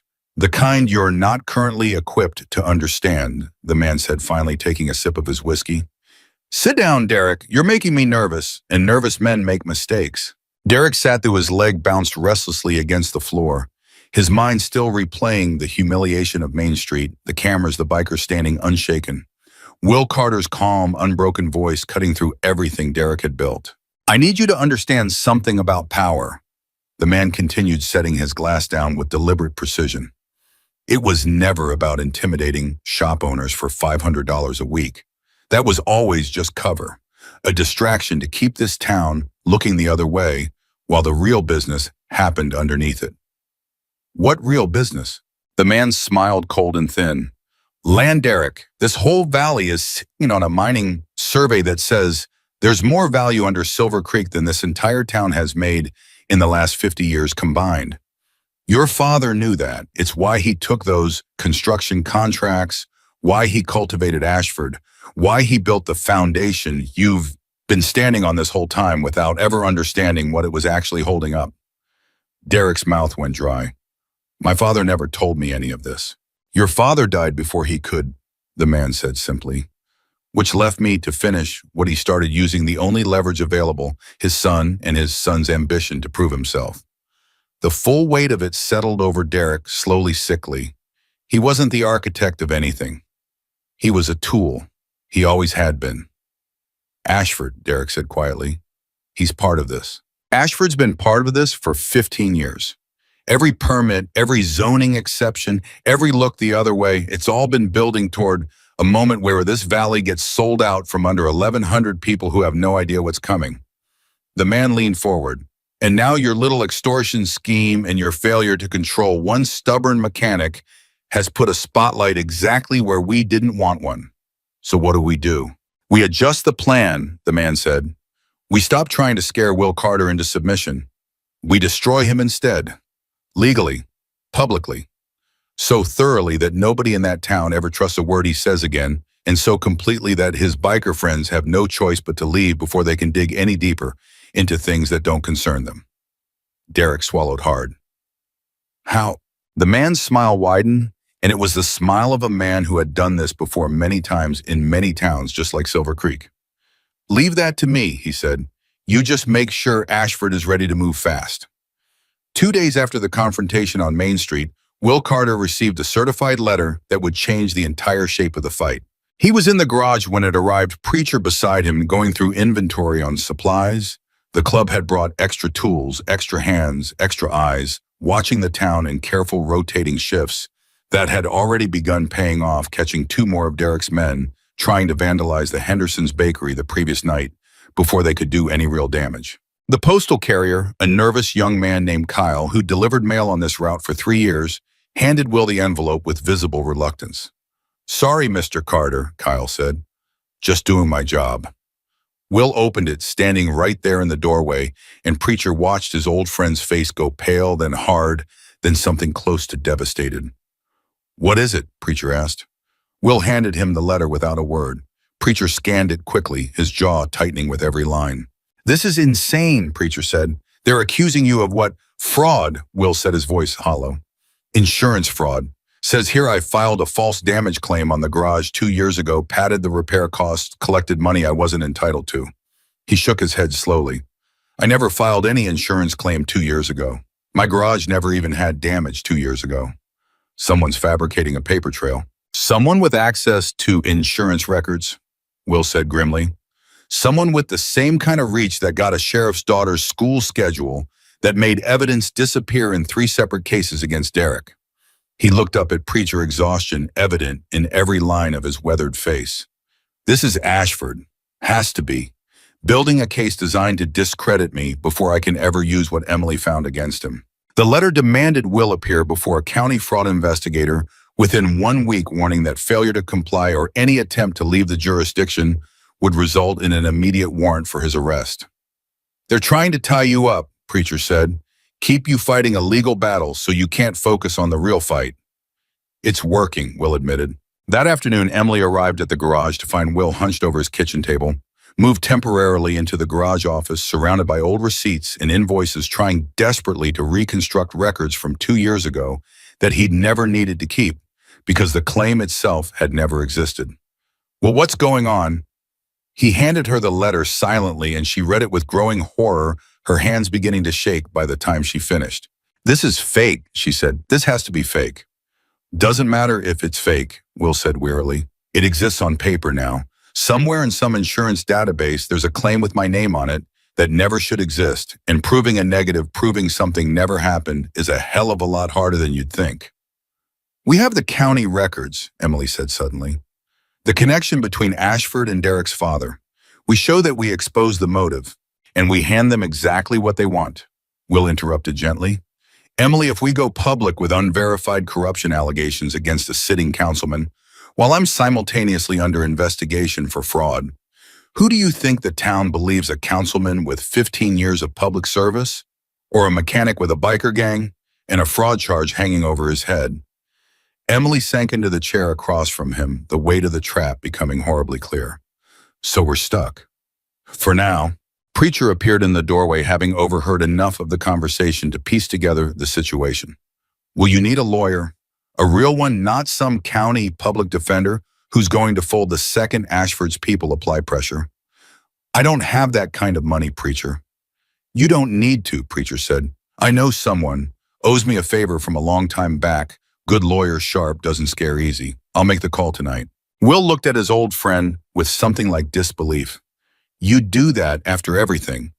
"Will," Preacher's voice softened, some of the old warmth breaking through the tension of the last few days. "I told you already, this isn't a favor. This is what family does. Now stop thanking me and let me make the call." That evening, while Preacher worked the phones and Emily continued digging through county records for anything that might help disprove the fraudulent claim, Sheriff Boyd arrived at the garage with news that made the whole situation infinitely more complicated. "They arrested Jesse," Boyd said, referring to the man who'd fired the warning shot on Main Street. "But I've got a problem. The district attorney's office just informed me they're declining to prosecute." "What?" Will stood up so fast his chair nearly tipped over. "He fired a weapon in a crowded street." "I know what he did," Boyd said, frustration evident in his voice. "But the DA is citing insufficient evidence, questioning the chain of custody on the weapon, suddenly finding all kinds of procedural problems that weren't problems 2 days ago." Ashford, Will said again, the name feeling like a curse in his mouth. I can't prove that, Boyd admitted, but I don't believe in coincidences anymore, not after everything I've watched happen in this town over the last 2 months. So Jesse walks free, Preacher said, his voice dangerous and low. And meanwhile, Will's facing fraud charges for something that never happened. There's more, Boyd said, and something in his tone made everyone in the room go still. Word's already spreading around town, carefully, quietly, but spreading. That Will's under investigation, that maybe he's not the honest mechanic everyone thought he was, that maybe this whole situation with Derek was manufactured by Will himself to cover for financial troubles. That's insane, Emily said, standing up. Anyone who knows Will knows that's insane. Doesn't matter if it's insane, Will said quietly, echoing his own words from earlier that day. It just has to be believable enough to make people doubt. And doubt is all Ashford needs to keep this town paralyzed, while whatever's really happening underneath all this continues without interference. The room fell into heavy silence, the weight of the coordinated attack settling over everyone present. Then Mrs. Whitfield's voice broke through, sharp and unexpected, from the doorway where she'd apparently been standing long enough to hear most of the conversation. Well, she said, planting her cane firmly on the concrete floor, then it's a good thing this town has more backbone than Councilman Ashford is giving it credit for. Everyone turned to look at her. I've lived in this town 51 years, she continued. I watched William Carter fix cars for free for widows who couldn't afford it. I watched him remember every child's birthday, every anniversary, every small kindness a person could need without ever asking for anything in return. I don't need a fraud investigation to tell me who this man is. And I suspect if you ask around properly, a great many people in Silver Creek feel exactly the same way. Will felt something tighten in his throat. Gratitude and exhaustion mixing together into something almost overwhelming. She's right, Emily said, standing straighter. Well, you've spent 10 years building trust in this town, one small act at a time. That doesn't disappear because of one fabricated letter. Let us help you fight this the right way, not just legally, but publicly. Let the town see the truth for themselves. Preacher nodded slowly, a plan already forming behind his weathered eyes. She's onto something. Ashford's whole strategy depends on doubt spreading quietly in whispers and rumors nobody can quite pin down. What happens if we make it loud instead? What happens if we make Will's character the thing everybody's talking about instead of some fraud claim buried in paperwork? How, Will asked. Preacher's smile was slow, calculated, the expression of a man who had spent 30 years learning how to fight battles that couldn't be won with fists alone. We hold a town meeting, he said, right out in the open. Let people say what they know about you. Let the truth drown out the doubt before Ashford's paperwork ever gets the chance to. The following evening, word spread through Silver Creek that a community meeting was being held at the church, organized not by the town council, but by ordinary residents who had grown tired of watching fear control their small town. The turnout exceeded anyone's expectations. By the time Will arrived with Preacher Emily and several of the visiting bikers, the church was packed beyond capacity, people standing along the walls spilling out into the entryway, faces filled with a mixture of curiosity and quiet determination. Sheriff Boyd stood near the front, having agreed to moderate, despite the personal risk it carried for him professionally. Mrs. Whitfield sat in the front row, chin-lifted cane resting against her knee like a scepter. I know most of you have heard rumors this week, Boyd began, his voice carrying clearly through the packed room. About Will Carter, about an investigation. I'm not here to tell you what to believe. I'm here to give people a chance to speak the truth as they know it, so this town can decide for itself what's real. A murmur rippled through the crowd. Derek Vaughn was noticeably absent, though Will spotted two of his men lingering near the back entrance, clearly there to report back on everything said. Pete Alvarez, the hardware store owner, stood first. Will Carter fixed my daughter's car for free when her transmission blew out and she couldn't afford repairs while she was working 2 jobs to pay for nursing school. Never asked for a dime, never mentioned it again. A woman near the middle of the room, someone Will barely recognize, stood next. 15 years ago, before most of you knew him well, my husband was dying of cancer. Will drove me to the hospital every single day for 3 months because I didn't trust myself to drive after the appointments. Never once complained, never once asked to be paid. One by one, residents of Silver Creek stood and spoke stories. Will had long forgotten kindnesses. He'd never thought twice about small acts of decency accumulated over 10 quiet years that had built something far more powerful than Ashford's fabricated paperwork could ever hope to destroy. Will sat through it with tears he made no effort to hide, whelmed by the sheer volume of goodness reflected back at him from a town he had only ever tried to serve quietly without ever expecting recognition.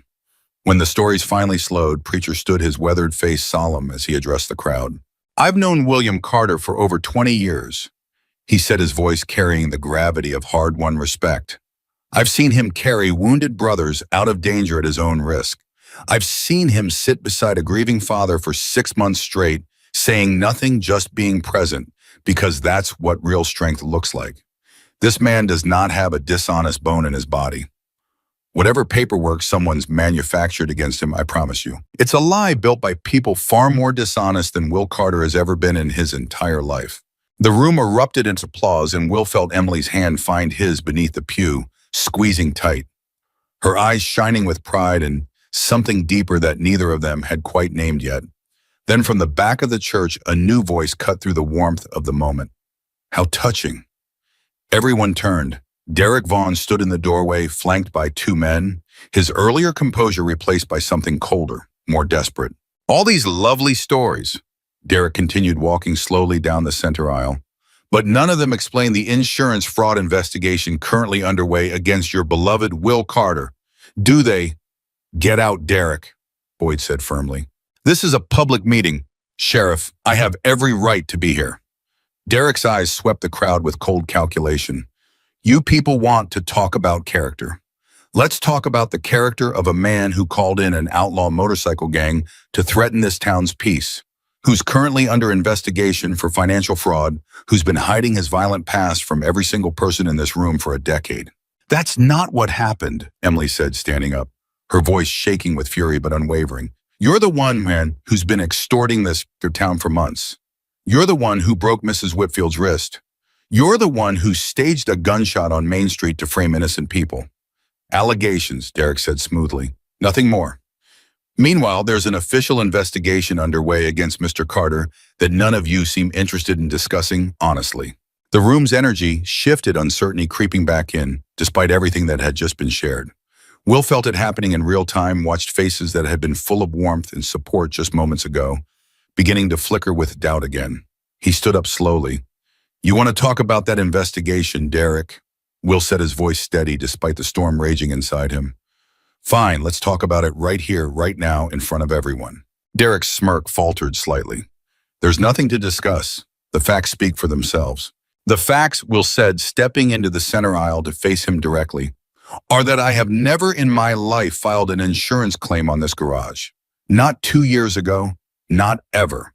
If that claim exists in some database somewhere, it was manufactured by someone with the power and connections to fabricate financial records, the same someone who's been protecting you from prosecution this entire time, the same someone who threatened Sheriff Boyd's 9-year-old daughter to keep this town paralyzed with fear."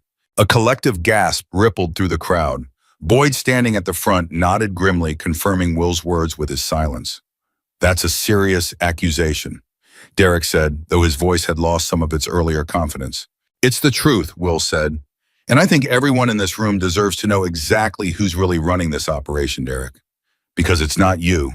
You're just a scared kid who inherited a mess he doesn't understand, being used by someone far more dangerous than you'll ever be." Derek's face contorted with rage and something like genuine fear. "You don't know what you're talking about." "Don't I?" Will held his gaze steady. "Councilman Gerald Ashford, 15 years of construction contracts with your father's company. 15 years of permits and approvals that never should have gone through. Emily found the records, Derek. We know exactly how deep this goes, and we know you're not the one calling the shots." The church went completely silent, every eye now fixed on Derek, whose composure had shattered entirely, replaced by raw panic. "You have no proof of any of that," Derek said, backing toward the door. "We have public records," Emily said, standing firm. 15 years of them, and we're prepared to share every single document with this town, with the state attorney general's office, with anyone willing to listen. Derek's eyes darted around the room, taking in the sea of faces, no longer looking at him with fear, but with something far more dangerous to his position, dawning understanding and the beginnings of real anger. This isn't over, Derek said, his voice cracking slightly as he retreated toward the exit. None of this is over. He fled, his two men scrambling after him, leaving behind a church full of stunned silence that slowly, gradually erupted into a wave of urgent, overlapping conversation. Preacher clapped a firm hand on Will's shoulder. That took guts, brother. I'm tired of hiding, Will said quietly. Tired of letting fear control this town, control my own life.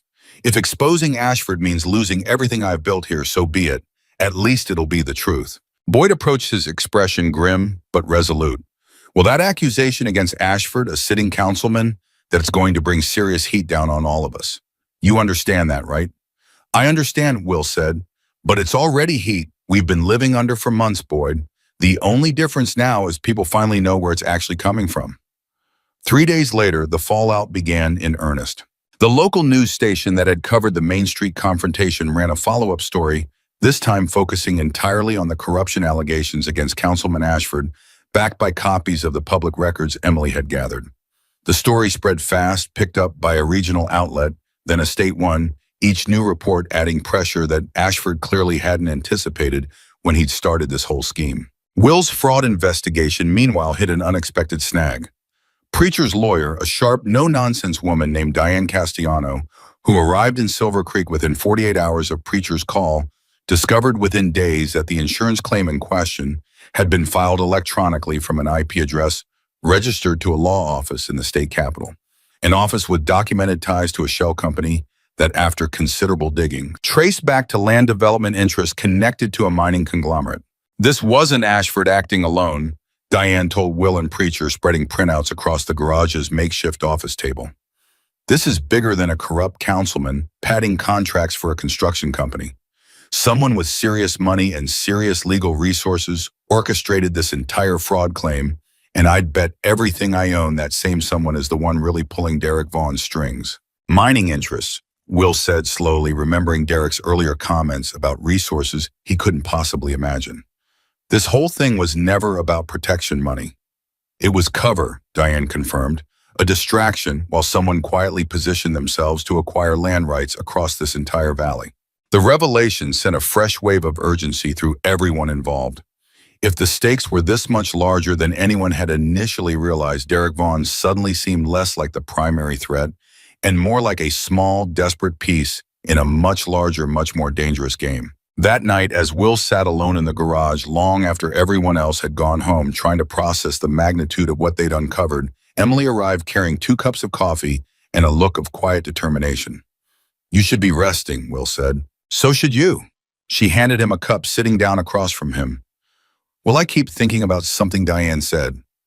If this is about mining rights across the whole valley, that means it's not just Silver Creek's businesses at risk.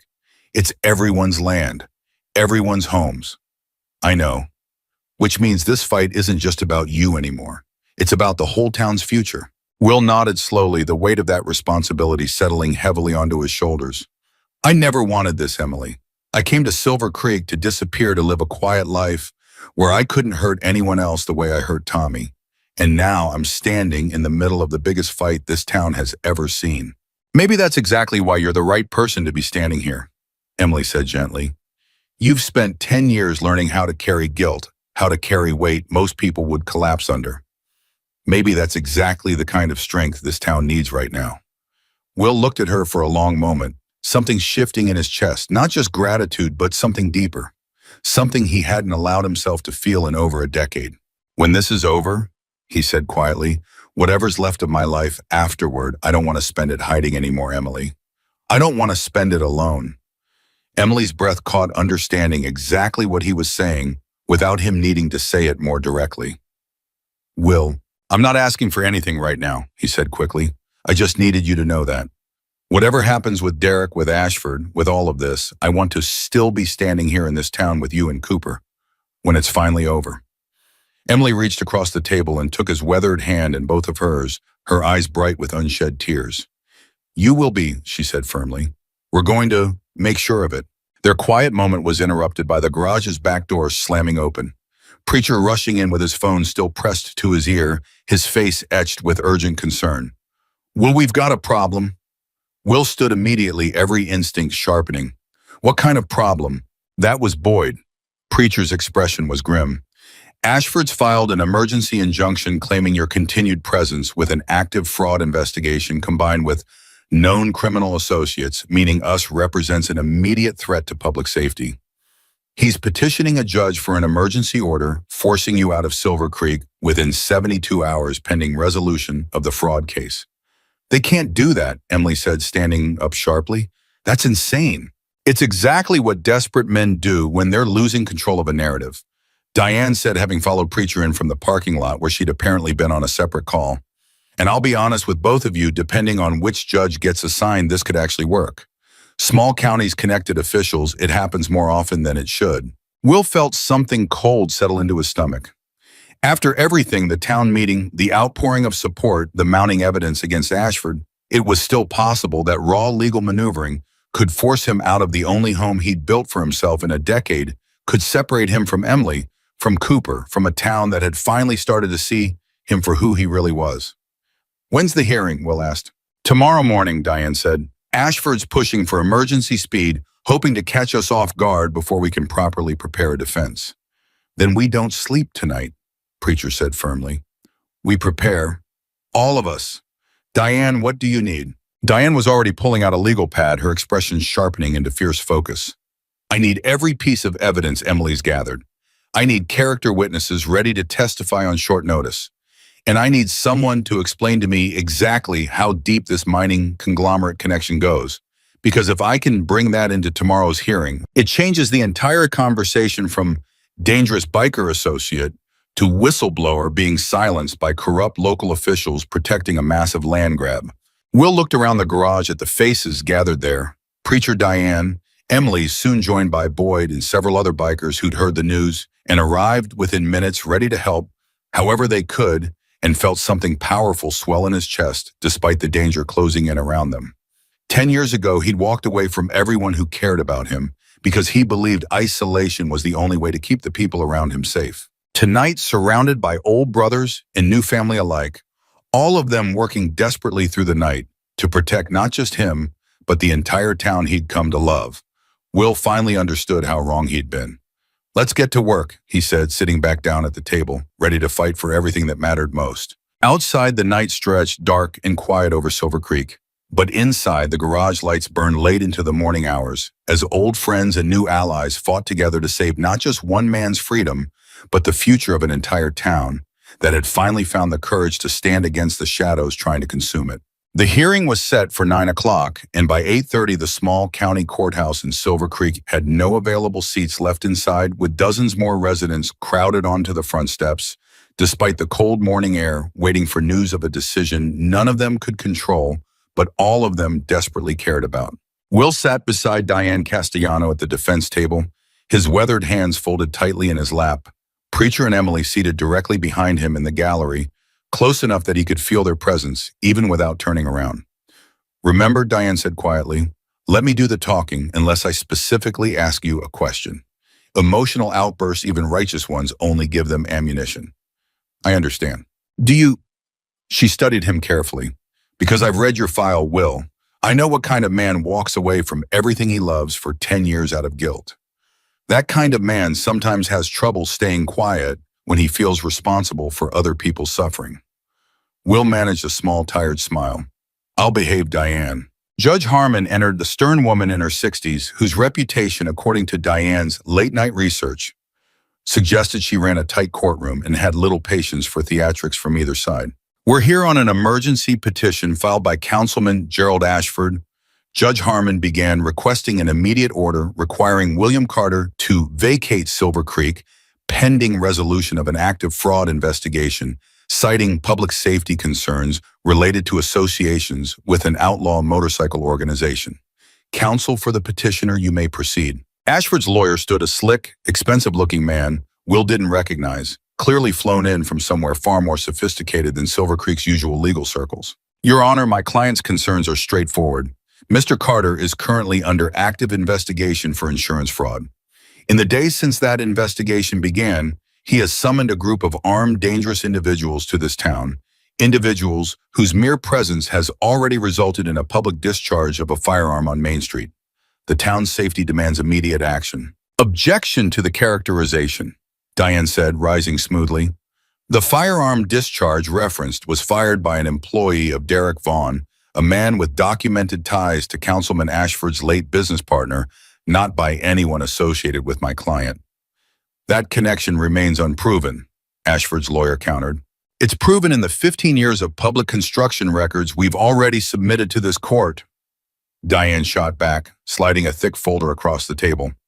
Records showing Councilman Ashford personally approved contracts, permits, and zoning exceptions for Harold Vaughn's construction company going back a decade and a half, contracts that conveniently align with a mining survey conducted 18 months ago identifying significant mineral deposits beneath this valley. A murmur rippled through the packed gallery. Judge Harmon's expression sharpened with interest. Counsel, the judge said, addressing Diane directly, you're alleging a much larger conspiracy than what's currently before this court. I'm alleging exactly what the evidence shows, Your Honor, Diane said firmly, that this emergency petition is not about public safety. It's a coordinated effort to remove my client from this town before he can expose a scheme that stands to profit certain individuals at the expense of every resident of Silver Creek. Ashford's lawyer stood again, visibly rattled. Your Honor, these are baseless accusations designed to distract from the actual matter at hand, which is my client's active fraud investigation. Then let's discuss the fraud investigation directly, Diane said, pulling a new document from her folder. Your Honor, I have here a forensic analysis of the electronic filing that initiated this investigation. The insurance claim in question was submitted from an IP address registered not to Mr. Carter, not to anyone in Silver Creek, but to a law firm in the state capital with documented financial ties to Meridian Resource Partners, a mining conglomerate that filed for mineral extraction rights in this county exactly 11 days after that fraudulent claim was submitted. The courtroom erupted into stunned murmuring. Judge Harmon banged her gavel once, restoring order, but her expression had shifted entirely, sharp interest replacing procedural neutrality. That's a serious allegation, counselor, the judge said. You're suggesting Mr. Carter was framed to clear the way for a mining acquisition. I'm suggesting exactly that. Your Honor, and I have the documentation to support it. Diane's voice rang clear and confident through the silent courtroom. My client came to this town 10 years ago seeking a quiet life. He built trust one act of kindness at a time for a decade. When a young man began extorting local businesses 2 months ago, my client did what any decent citizen would do. He sought help. The response from certain individuals in positions of power has been to fabricate criminal charges, threaten a sheriff's family into silence, and now attempt to forcibly remove him from his home before the truth can fully surface.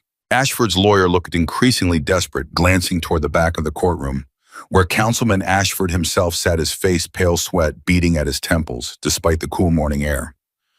Your Honor, the lawyer tried. Regardless of these unproven allegations, the emergency safety concern remains. Enough, Judge Harmon interrupted, her patience visibly thinning. Mr. Ashford, do you have any response to these specific allegations regarding the fraudulent insurance filing and its connection to Meridian Resource Partners? All eyes turned to Ashford, who rose slowly from his seat in the gallery, his composure cracking visibly under the weight of dozens of watching townspeople. Your Honor, I object to being questioned directly in this. You filed this petition, Mr. Ashford, the judge said sharply. You brought this matter before my court claiming public safety concerns. I find it curious that you're suddenly reluctant to address direct questions about the underlying circumstances. The silence stretched tense and suffocating, and Will watched Ashford's face cycle through panic calculation and finally something like resignation as he realized there was no clean way out of the corner he'd backed himself into. I have nothing further to say without my own counsel present. Ashford finally managed, his voice barely audible. Then perhaps, Judge Harmon said coldly, you should have considered that before filing an emergency petition built on shaky ground. She turned back to the courtroom at large. This court is not prepared to grant an emergency order removing Mr. Carter from Silver Creek based on the evidence presented today. Furthermore, given the serious allegations of evidence tampering and potential corruption raised by defense counsel, I am ordering an immediate independent investigation into the circumstances surrounding this fraud claim to be conducted by the State Attorney General's office rather than county authorities, given the apparent conflicts of interest at play. The courtroom exploded into noise, gasps, murmurs, someone near the back beginning to applaud before being quickly shushed. Will felt Preacher's hand clap firmly onto his shoulder from behind, and when he turned, Emily's eyes were bright with tears and fierce, triumphant relief. "This isn't over," Diane said quietly, leaning toward Will, even as the celebration bubbled around them. "But it's the biggest win we could have hoped for today. State investigators mean Ashford can't bury evidence the way he's been doing at the county level." Ashford was already moving toward the exit, his lawyer trailing behind him, both men's faces etched with the particular panic of powerful people watching their carefully constructed world beginning to collapse. Will stood his legs unsteady with relief and turned to find Emily already moving toward him, pulling him into an embrace that said everything neither of them had fully found words for the night before. "You're not leaving," she whispered against his shoulder. "You're staying." "I'm staying," he confirmed, his voice thick with emotion. Outside the courthouse, the crowd that had gathered on the steps erupted into cheers as word spread of the ruling, and Will found himself surrounded by townspeople reaching to shake his hand, to thank him, to express a solidarity that 10 years of quiet kindness had finally earned in full. But even amid the celebration, Will felt Preacher's hand tighten on his shoulder, a warning conveyed through touch alone. "Don't let your guard down yet, brother," Preacher murmured. "Cornered men do desperate things." He was right, though none of them yet understood exactly how desperate Derek Vaughn's next move would be. That evening, as Silver Creek celebrated a victory that felt for the first time in months like genuine hope restored, Derek Vaughn sat alone in his rented house staring at his phone, a single text message displayed on the screen that had arrived 20 minutes earlier and had not stopped his hands from shaking since. "The investigation is closing in. You know what needs to happen. Finish it tonight or I finish you instead." Derek stared at the message for a long time, his mind racing through every version of the future he could imagine, none of them ending well. He thought about his father, about the empire he'd inherited without ever truly understanding its foundations, about the desperate months of trying to prove himself worthy of a legacy that had turned out to be nothing but a cage built by men far more dangerous than he'd ever been. He thought about Will Carter's steady, unshaken voice on Main Street, in the church, in every confrontation between them, a man who had lost everything once and rebuilt himself anyway, who had somehow found more strength and quiet decency than Derek had ever managed to find in fear and intimidation. For the first time since this entire scheme began, Derek Vaughn felt something other than ambition or anger. He felt trapped, and trapped men, Preacher had warned, do desperate things. Derek grabbed his jacket, grabbed the gun he kept in his desk drawer for reasons he'd never fully examined, and walked out into the cold Montana night with a plan forming that terrified even him. Will was closing up the garage well past dark, the celebratory energy of the day's victory still humming pleasantly beneath his exhaustion, when he heard a car pull up outside, not the roar of a motorcycle, not Boyd's familiar cruiser, but something quieter, more deliberate. He stepped outside just as Derek Vaughn emerged from his car, alone, his face pale and haunted in the glow of the single streetlight illuminating the garage entrance. "Derek." Will's instincts sharpened immediately, every muscle in his body going tense. "You shouldn't be here." "I know," Derek said, his voice cracking slightly. "I know I shouldn't, but I didn't know where else to go." Will noticed the way Derek's hands trembled, the way his eyes kept darting toward the darkness beyond the streetlight, like he expected something or someone to emerge from it at any moment. "What's going on, Derek?" "They're going to kill me," Derek said, the words tumbling out in a rush of raw panic. "The people backing this whole thing. I failed them today in that courtroom, and I got a message 20 minutes ago telling me to finish this tonight, or they'll finish me instead." Will's blood ran cold. Finish what exactly? Derek's eyes welled with tears, 10 years of inherited ambition and desperate self-preservation, finally cracking completely under the weight of what he was being asked to do. "You," Derek whispered. "They want you gone, Will, permanently. And I don't," his voice broke completely, "I do not know how to be that kind of person. I thought I did. I thought I could handle all of this, prove I was as capable as my father, but I'm not. I'm not that person, and now they're going to kill me for admitting it." Will studied the young man in front of him, no longer the arrogant gang leader who'd threatened his garage weeks earlier, but a terrified 26-year-old realizing far too late how badly he'd been used. "Derek, listen to me very carefully," Will said, his voice steady despite the danger clearly still present. "Whoever sent that message, they're not people you can negotiate with or run from alone. You need protection. real protection. And the only way you get that is by telling the truth completely to people who can actually help you. They'll kill me if I talk. They'll kill you eventually regardless, Will said bluntly. Men like whoever's behind this don't leave loose ends alive once they've served their purpose. Your only real chance is bringing everything into the light before they can silence you first. Derek's hands shook harder, the gun tucked into his waistband, suddenly feeling less like protection and more like evidence of exactly how far he'd already fallen. I have a gun, Derek admitted suddenly, the confession spilling out before he could stop it. They told me to use it on you tonight. I drove here twice already and turned around both times. Will's heart pounded, but his voice remained calm, measured the tone of a man who had once talked frightened soldiers through their worst moments and hadn't fully lost the skill despite 10 years away from that life. Give me the gun, Derek. Derek hesitated, his whole body trembling, and for one agonizing moment, Will genuinely didn't know which way this would break.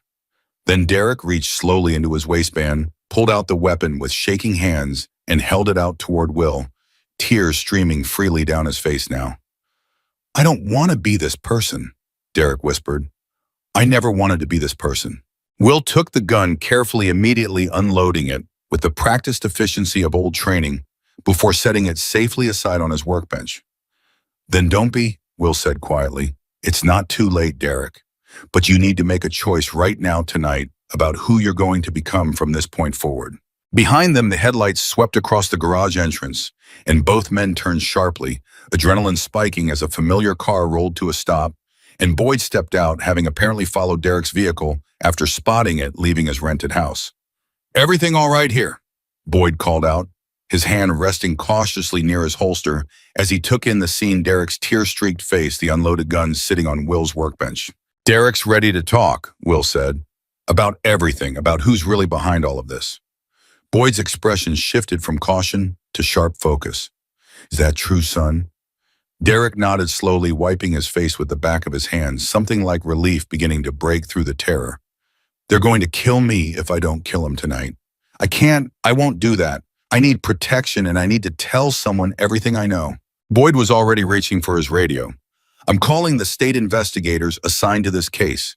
If what you're telling me is real, we need to move fast to get you into protective custody before whoever's threatening you realizes you've flipped. Within an hour, 2 state investigators who had been assigned to the case following that morning's court order arrived at the sheriff's office, and Derek Vaughn began talking, really talking for the first time since this entire scheme had begun, laying out everything he knew about Meridian Resource Partners, about the man who had been guiding him from the shadows, about 15 years of corruption connecting Ashford's approvals to his father's contracts to a mining deal worth more money than Silver Creek's entire tax base combined. Will sat in the sheriff's office lobby through most of it, Emily beside him, Preacher pacing near the door.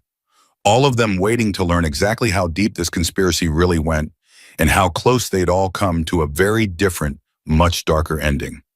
You did the right thing, Emily said quietly, her hand finding Will's. Taking that gun from him, talking him down instead of just calling it in immediately. He's a scared kid who got in over his head, Will said. I know what that looks like. I've seen it in soldiers half his age making decisions that haunted them for the rest of their lives. Sometimes the difference between a monster and a man who made terrible choices is just having someone willing to talk them back from the edge. Around midnight, Boyd emerged from the interview room, his expression a complicated mixture of exhaustion and grim satisfaction. State investigators are moving fast, he told the gathered group. Derek's given them names, dates, financial records he'd been keeping as insurance against exactly this kind of betrayal. They're already coordinating with the Attorney General's office for arrest warrants, Ashford, and the man Derek identifies as his primary handler. Someone named Victor Reyes, a fixer who's apparently orchestrated similar land acquisition schemes in at least 2 other small towns over the past decade. Reyes. Will repeated something cold settling in his chest at the surname, though he told himself it was surely coincidence, nothing more. You know him, Boyd asked. No, Will said slowly. Just a name that means something else to me, probably nothing. But the coincidence gnawed at him. Even as the investigation moved forward with startling speed, over the following days, Ashford arrested within 48 hours on charges ranging from bribery to obstruction of justice. Victor Reyes apprehended trying to flee the state.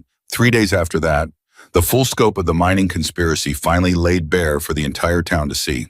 It was during Reyes' arraignment broadcast on the same local news station that had covered every twist of Silver Creek's ordeal that Will finally understood why that surname had struck him so deeply. He was in the garage working quietly on a transmission, half listening to the small television Preacher had set up in the corner for updates when the courtroom camera panned briefly to Reyes' family, seated in the gallery, his wife visibly devastated, and beside her an older woman whose face Will recognized instantly, despite the decade that had passed. Tommy's mother. Will's wrench clattered to the concrete floor. Emily, who had been sorting invoices nearby, looked up sharply at the sound. "What's wrong?" Will stared at the screen, his whole body gone rigid with shock, memories crashing over him in a violent wave he hadn't prepared for. "Victor Reyes," he said hoarsely. "That's Tommy's older brother." The room went silent. Preacher, who had been half dozing in a chair near the workbench, sat up sharply, his own face draining of color as understanding dawned. "Tommy Reyes," Preacher said slowly. "You're Tommy, the one who died because of my call." Will finished, his voice barely above a whisper. 10 years ago, and now his brother's been orchestrating a conspiracy that led me straight back into this exact kind of danger. Emily crossed the room, quickly taking Will's trembling hands in hers. "Well, that can't be coincidence." "No," Will agreed, his mind racing back through everything that had happened since that first threatening visit from Derek Vaughn. "It's not." The full truth emerged over the following week, pieced together through Reyes' own desperate plea deal testimony as he tried to minimize his sentence by cooperating fully with investigators. Victor Reyes had spent the past decade building a career as a corporate fixer for land acquisition schemes exactly like the one unfolding in Silver Creek. But when Meridian Resource Partners identified this particular valley as a target, and Reyes discovered during initial reconnaissance that the town's most respected resident was none other than William Carter, the man whose tactical decision had gotten his younger brother killed a decade earlier, something in him had shifted from professional opportunism into something far more personal. "He wanted you to suffer," Boyd told Will and Preacher during a private meeting at the sheriff's office, laying out Reyes' own admission from his cooperation agreement. "The land deal was real, the money was real, but once he realized you were living quietly in the exact town he'd targeted, he saw an opportunity for something more than profit. He wanted to destroy everything you'd built. Your reputation, your freedom, maybe even your life as payback for Tommy." Will sat with that revelation for a long moment, the weight of it settling into him with brutal, complicated clarity. "Does he know," Will finally asked, his voice barely steady, "that I've carried Tommy's death every single day for 10 years? That I didn't run from grief. I ran because I couldn't forgive myself." "He knows now," Boyd said quietly. "It's part of his cooperation statement. For what it's worth," the investigator said, he broke down during questioning. Admitted the anger had been eating him alive for a decade too. Admitted part of him always knew it wasn't really your fault, that combat decisions made in seconds don't deserve the same judgment as decisions made with time to think clearly. He just needed somewhere to put 10 years of grief, and revenge felt easier than forgiveness. Will closed his eyes, absorbing that feeling.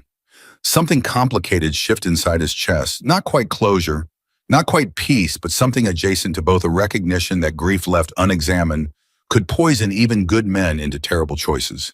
Himself included, all those years he'd spent punishing himself in isolated silence, instead of allowing brotherhood to help him heal. "I want to see him," Will said suddenly. "Reyes, before sentencing."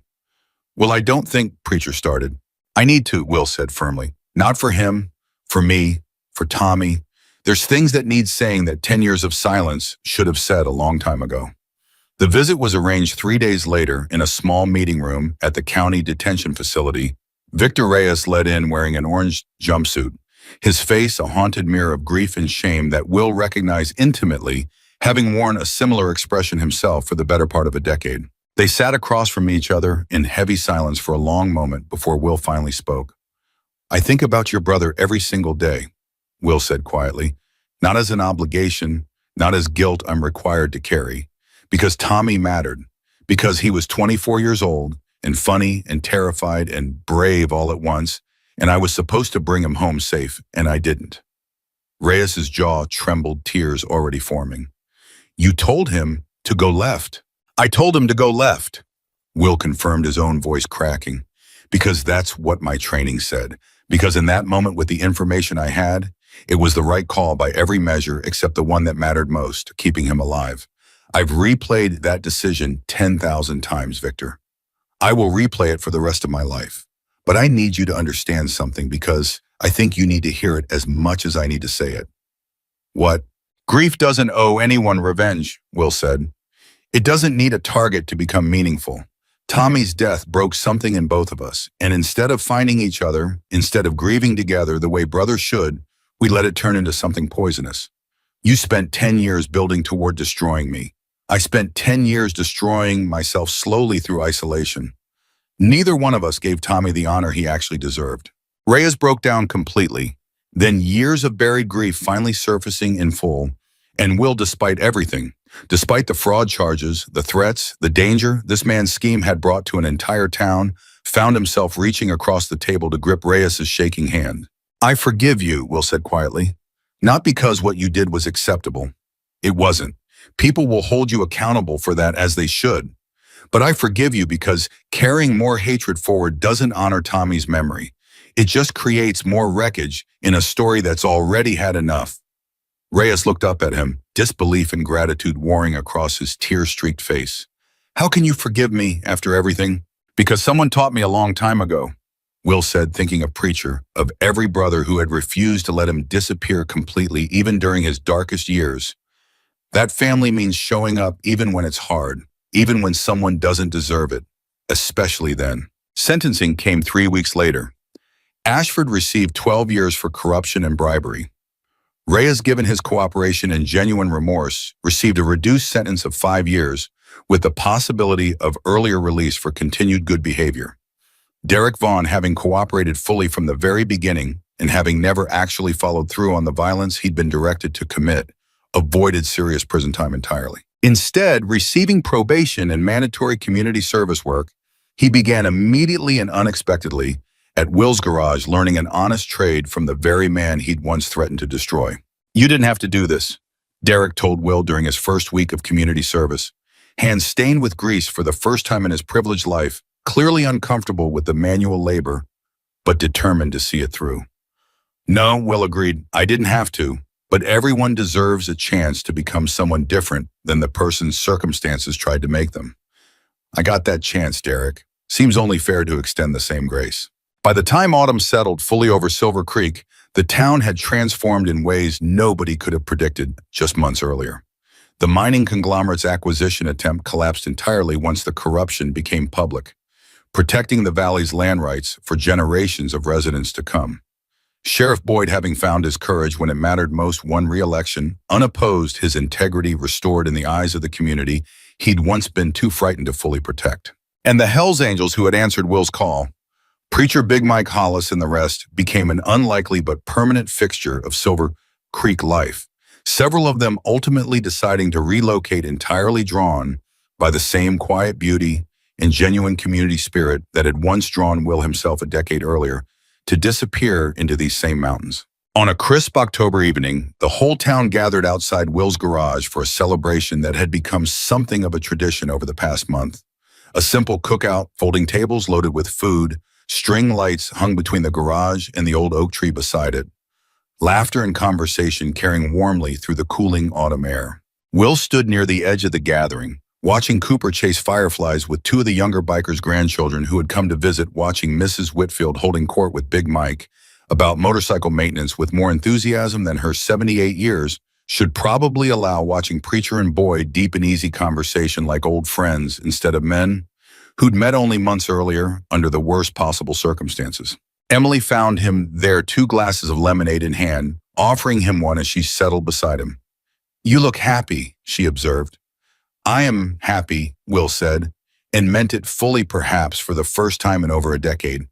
I spent 10 years believing peace meant disappearing, believing that protecting the people I loved meant staying far away from them, keeping my past locked in a drawer I never opened. And now, Will looked around at the gathering brothers found again after a decade of separation. A town that had chosen courage over fear. A young man given a second chance instead of destruction, and beside him a woman and a little boy who had somehow become the family he never thought he'd allow himself to have again. Now I understand something Preacher tried to tell me on that phone call months ago, Will said. The promise doesn't go quiet just because you go quiet. Family doesn't disappear with distance or time. It waits patient and unshaken until you're finally ready to let it back in. Emily leaned her head against his shoulder, and Will wrapped his arm around her, watching Cooper's delighted laughter carry across the yard as he finally caught a firefly cupped gently between his small hands. Preacher's talking about staying, Emily said, permanently, setting up a satellite chapter here in Silver Creek. I heard, Will said, smiling. Big Mike's already looking at property outside town. How does that make you feel? Will considered the question seriously, feeling the weight of 10 lonely years finally lifting completely from his shoulders. Like maybe I don't have to choose between the family I found in war and the family I found in peace. Like maybe for the first time since Tommy died, I get to have both. Preacher wandered over just as the sun began sinking fully behind the mountains, painting the sky in brilliant shades of orange and purple that Will had watched alone for 10 quiet years and would never have to watch alone again. Quite a turnout tonight, Preacher observed, settling beside them with a contented sigh, watching the community he'd helped save gathered together in genuine hard-won peace. Quite a town, Will agreed. You know, Preacher said, his voice growing more serious. When you called me that night, 10 years of silence behind us, I honestly didn't know what I was going to find when I got here. Half of me feared you'd become someone I wouldn't recognize anymore. Someone too broken by grief to ever come back from it. And the other half, Preacher smiled, warm and genuine, clapping a firm hand on Will's shoulder. The other half remembered exactly who you were before Tommy, before the war. A man who never stopped believing that kindness mattered even when the whole world gave him every reason to believe otherwise. Looks like that man was still in there the whole time, brother. Just needed the right town, the right people, and the right moment to remember it. Will felt his throat tighten with emotion, looking out at the gathered crowd.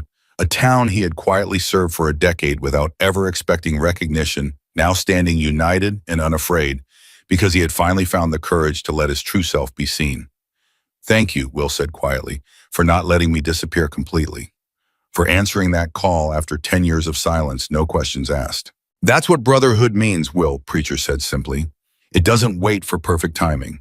It doesn't require you to have everything figured out first.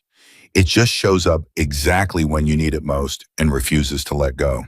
As darkness settled fully over Silver Creek, the string lights glowing warm against the autumn evening, the sound of laughter and easy conversation drifting across a community that had faced corruption and fear and had chosen courage instead, Will Carter stood surrounded by everyone who mattered most. Old brothers and new family. A woman who had seen every broken piece of him and chosen to stay anyway. A little boy who had never once doubted that Will was exactly the kind of man worth trusting completely. He thought of Tommy one final time that evening, not with the crushing guilt that had defined the last decade, but with something gentler, something closer to gratitude for the years they'd shared before everything went wrong, and something like peace in knowing that Tommy's memory had ultimately led not to more destruction, but to redemption for everyone touched by that terrible night 10 years ago. The town that once believed Will Carter was nothing more than a harmless old mechanic now understood the fuller truth that beneath his quiet kindness had always lived a warrior's heart, tempered by loss into something even stronger than the soldier he'd once been. Not a man defined by violence, but a man defined by his unshakable refusal to let fear win, by his willingness to stand between danger and the people he loved, no matter the cost to himself. Silver Creek had been saved not by weapons or intimidation, but by the simple, unbreakable truth that real family chosen, or blood brothers in leather vests, or a mother and son who needed someone steady to lean on, will always answer the call when it matters most. And as the fire crackled low in the pit at the center of the gathering, as Cooper finally fell asleep against Emily's shoulder, as old friends and new ones raised their glasses to a town that had fought for its soul and won, William Carter understood with complete and unshakable certainty that he was finally fully home. Not because he had stopped running, but because he had finally found the courage to stop hiding from who he truly was, a protector, a brother, a man whose quiet strength had saved not just himself, but every single person fortunate enough to call Silver Creek their home. And that in the end was a victory no one could ever take away from him again.